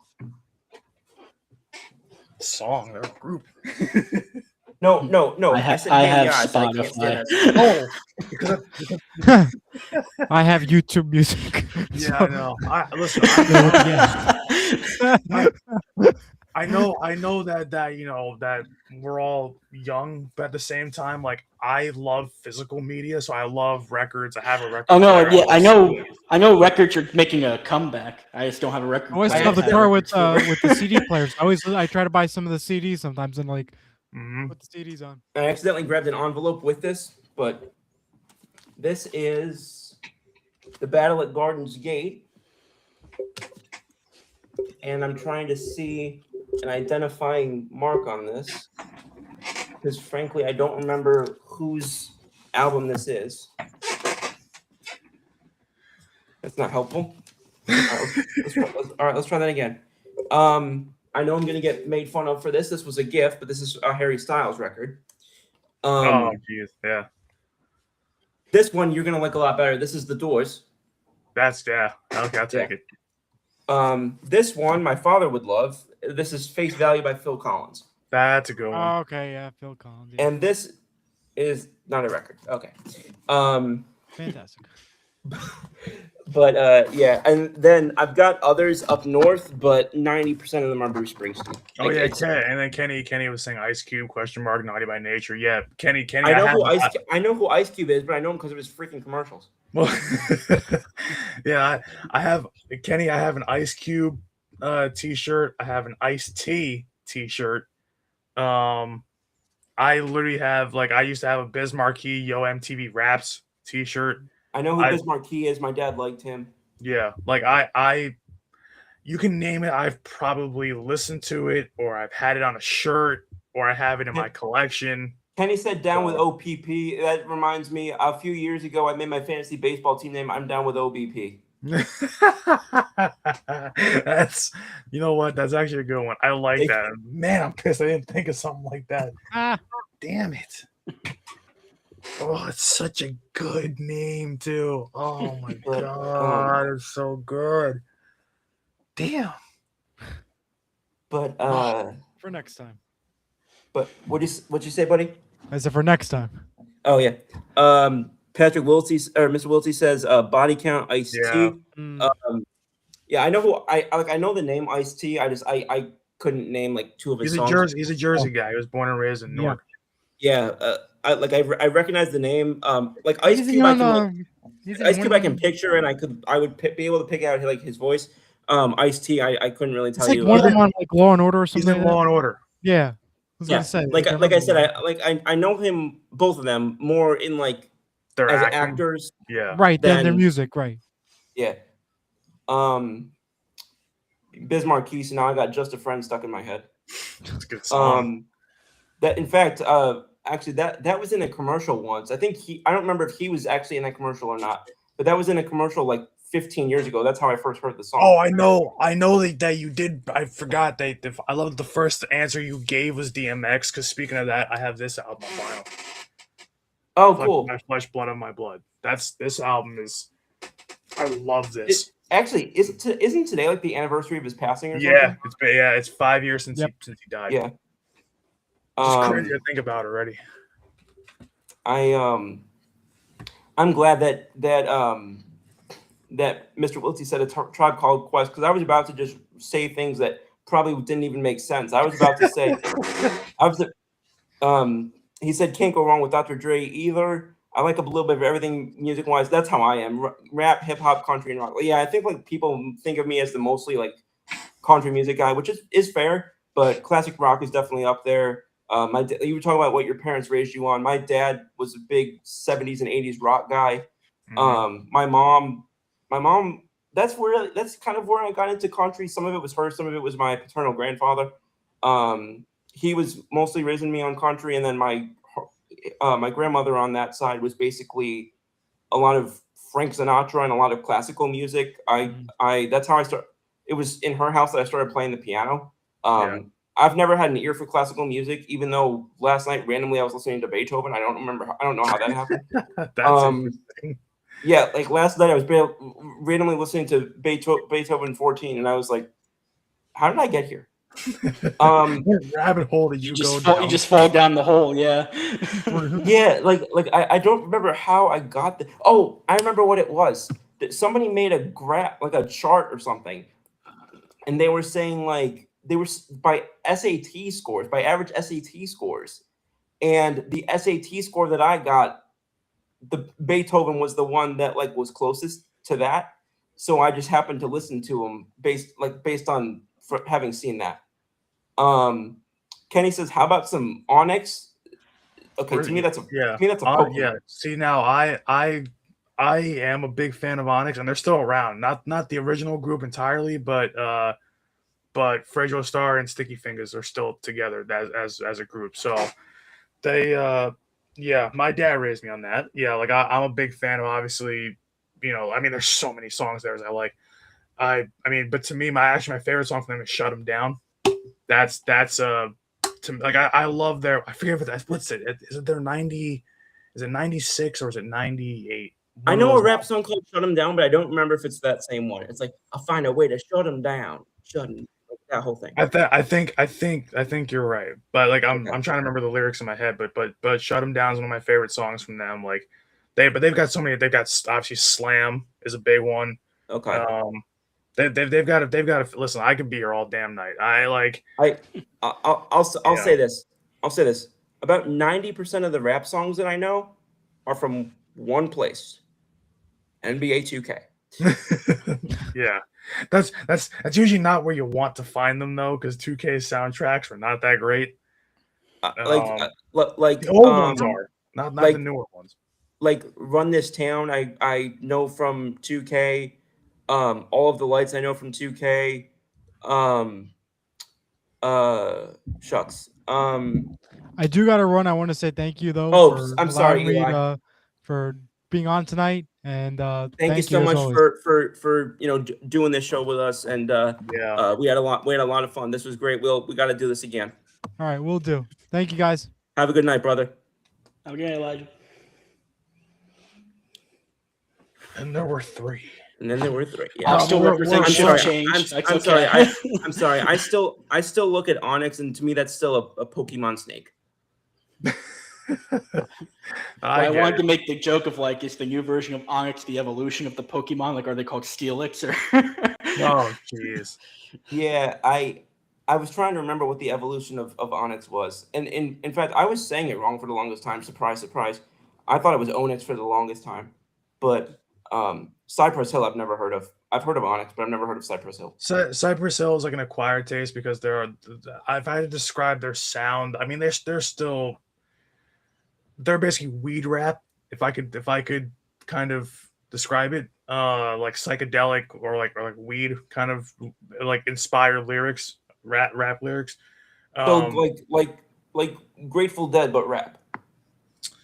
Kinda. I mean, they're obviously, more hardcore. They have other songs besides that, but most of their stuff is very, like, because they're from Cali, so they come up from, like, a lot of rappers from Cali can, like, especially Southern, California, have a lot of lyrics like that, but Cypress Hill, well, the thing is, they were popular because they were one of the first Latin American rap groups that was like really, like, just people had fun listening to them, and they had songs where you could basically smoke to them, you could party to them, but at the same time they were still really good rappers. So yeah, they're really legendary. One of my best friends is a big Cypress Hill fan. I wasn't too much. I like certain songs, and I have a couple albums from them, but I'm not a big Cypress Hill guy. I like the East Coast stuff. Like, I'm not a West Coast fan. Because just to separate the two, and that's probably the last thing I'll say, because we can be here all day with East Coast, West Coast, discussions. But East Coast to me is better. I like the beats better, and I like the fact that the lyricism is gritty. And the West Coast is better if you're partying, or if you just want a more laid back kind of beat, I guess, so to speak. Kind of just relax. That's more West Coast.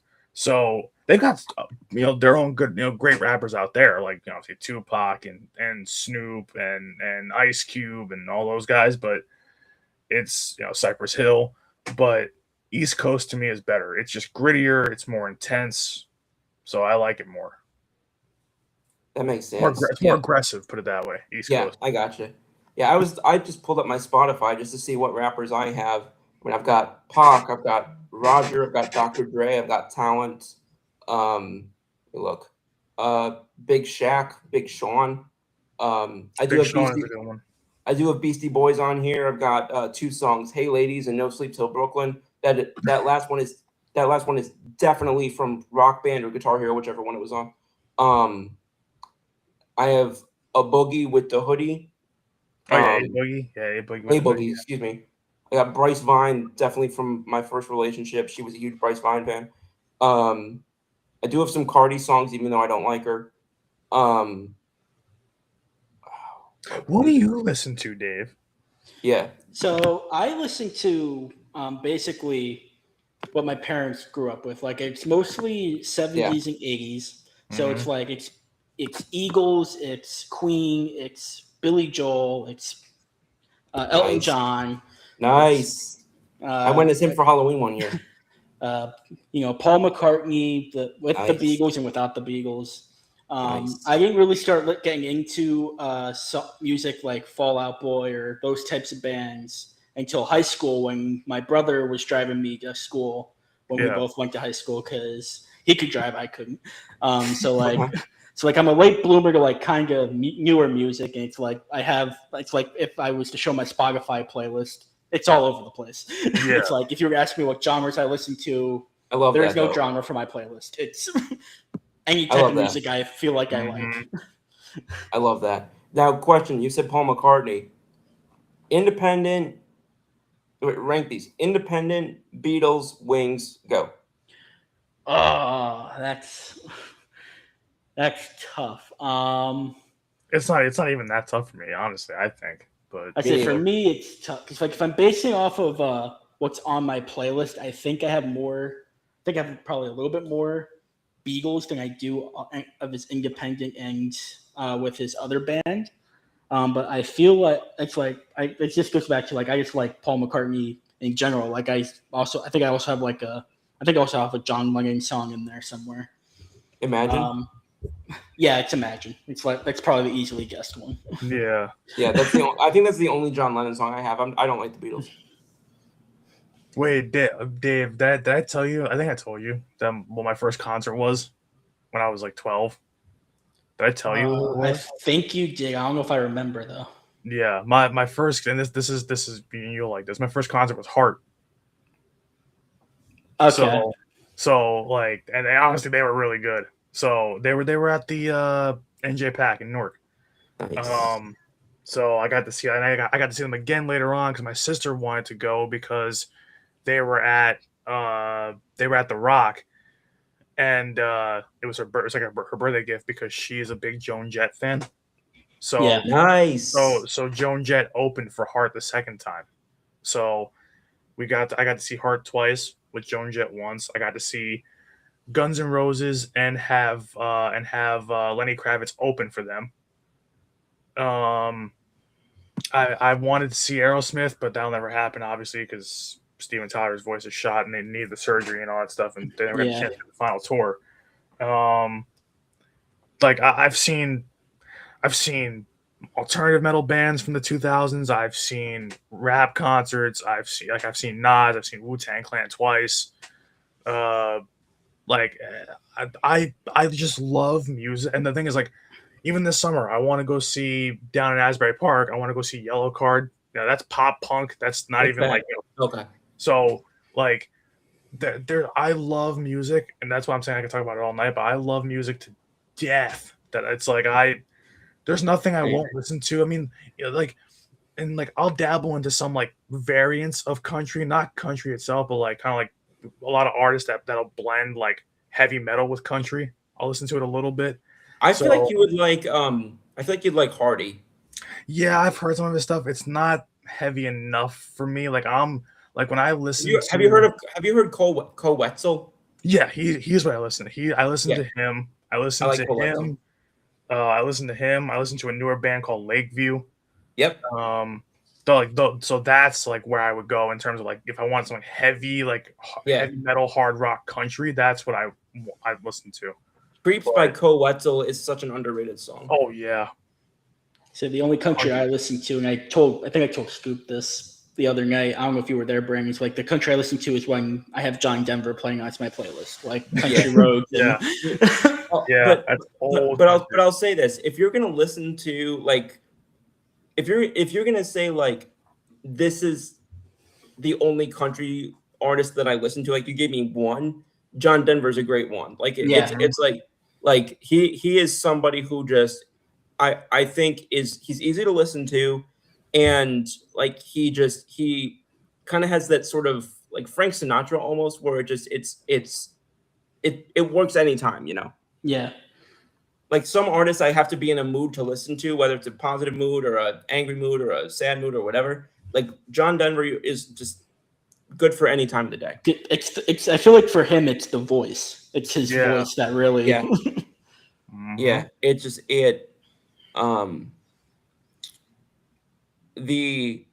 I mean, obviously it's hard to find like a ton of footage of him like actually singing live, but I always respect when there's artists who just sound live exactly like they sound recorded. And he's a prime example of that.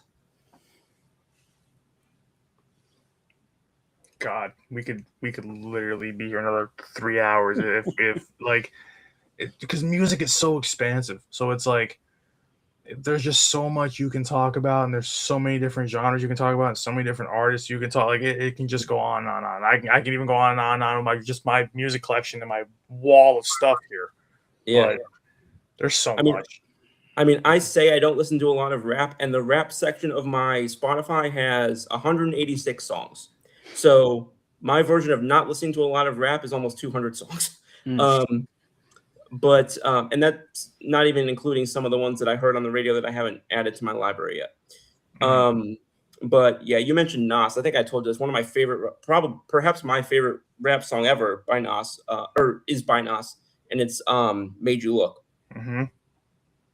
Yeah, and he's still putting out a lot. He's put out in the last 5 years. He's put out like 4 or 5 albums. So he is still putting out a ton of work. He's just like him and Eminem. They're still putting out high quality work constantly. Yeah. So it's awesome. I love seeing the older guys still be able to just put stuff out. Oh shoot.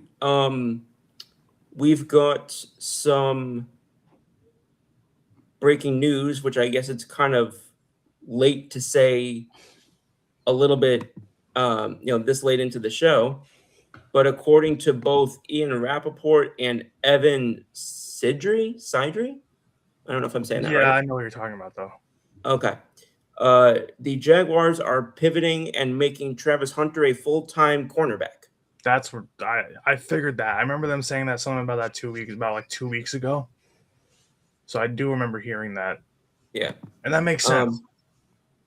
You said it does or does not? It does, because long term you can't play both. You cannot play both positions in this league, and not just that, but I think just to save his body, you're better off playing corner. Mm-hmm. So yeah, I mean, obviously, it would have been awesome to see him try and go the full way and play both. But I mean, there's a reason why it was almost impossible to envision how that would work, because it literally has never been done except for like Dion and guys back 70 years ago, when they were playing like tackle and freaking kicker. I don't know, but I remember like 2 guys doing it for the Birds. But why don't we wrap this up now, because we've gone on for a long time, and I feel bad that we have Dave on this long. Don't worry about it, man. Dave, thank you so much for joining tonight. Here's the thing. I thought we were going to talk a little bit NFC East. We didn't even make that. We didn't even get to that. So we'll have to have you on either right after the draft or closer to the season, and we'll talk a little more football. But thanks so much for jumping on, man. It has been a great show with you and Eli. Thanks for having me. Absolutely. And Nikki, for the 9 cameos that you made about 13 seconds apiece, thank you for joining when you could. And to everyone who commented, thank you all so much. And I have one more happy birthday wish to Kenny. Thank you for everything that you've done. We will be back on Saturday afternoon. I think it was 4 p.m. in what time zone? Mine. Eastern. So 4 p.m. Eastern. Should be. talk- Should be. Rob is still nailing that down for us. So Okay, so expect right now 4 p.m. Eastern, 3 p.m. Central, but we'll finalize that soon. And that's going to be covering the Masters and covering the Shane whiteboard next segment. And I think we're going to weave in some other stuff. I don't quite remember. I think we have. I think we have a movie. We've got Yeah, it was Knives going to Out. be Knives Out one. So, Because there was another movie that we were going to watch, but he wants to do that later. Yeah. When we all have a chance to watch it simultaneously. So we'll be back on Saturday afternoon for that, and then we'll be back next week with the usual cast, and then of course don't miss the baseball show post game Wednesday night following conclusion of the Yankees game. So with that, we'll see y'all next week. Same scoop time, same scoop channel. At this moment, And I'll just say, stay tuned for more shift change, everybody. yes. Yes. Stay tuned for more Shift Change. And thank you again to the groups from Shift Change who were able to make it tonight. And for those who couldn't, which is like including Mr. Aquadoli and several others, please, hopefully we'll be able to make that work sometime in the near future. So, excuse me, appreciate it again. And next week, Thursday, April 16th, same scoop time, same scoop channel. Dave, Eli, Nikki, Brandon, and Scoop out. Good night.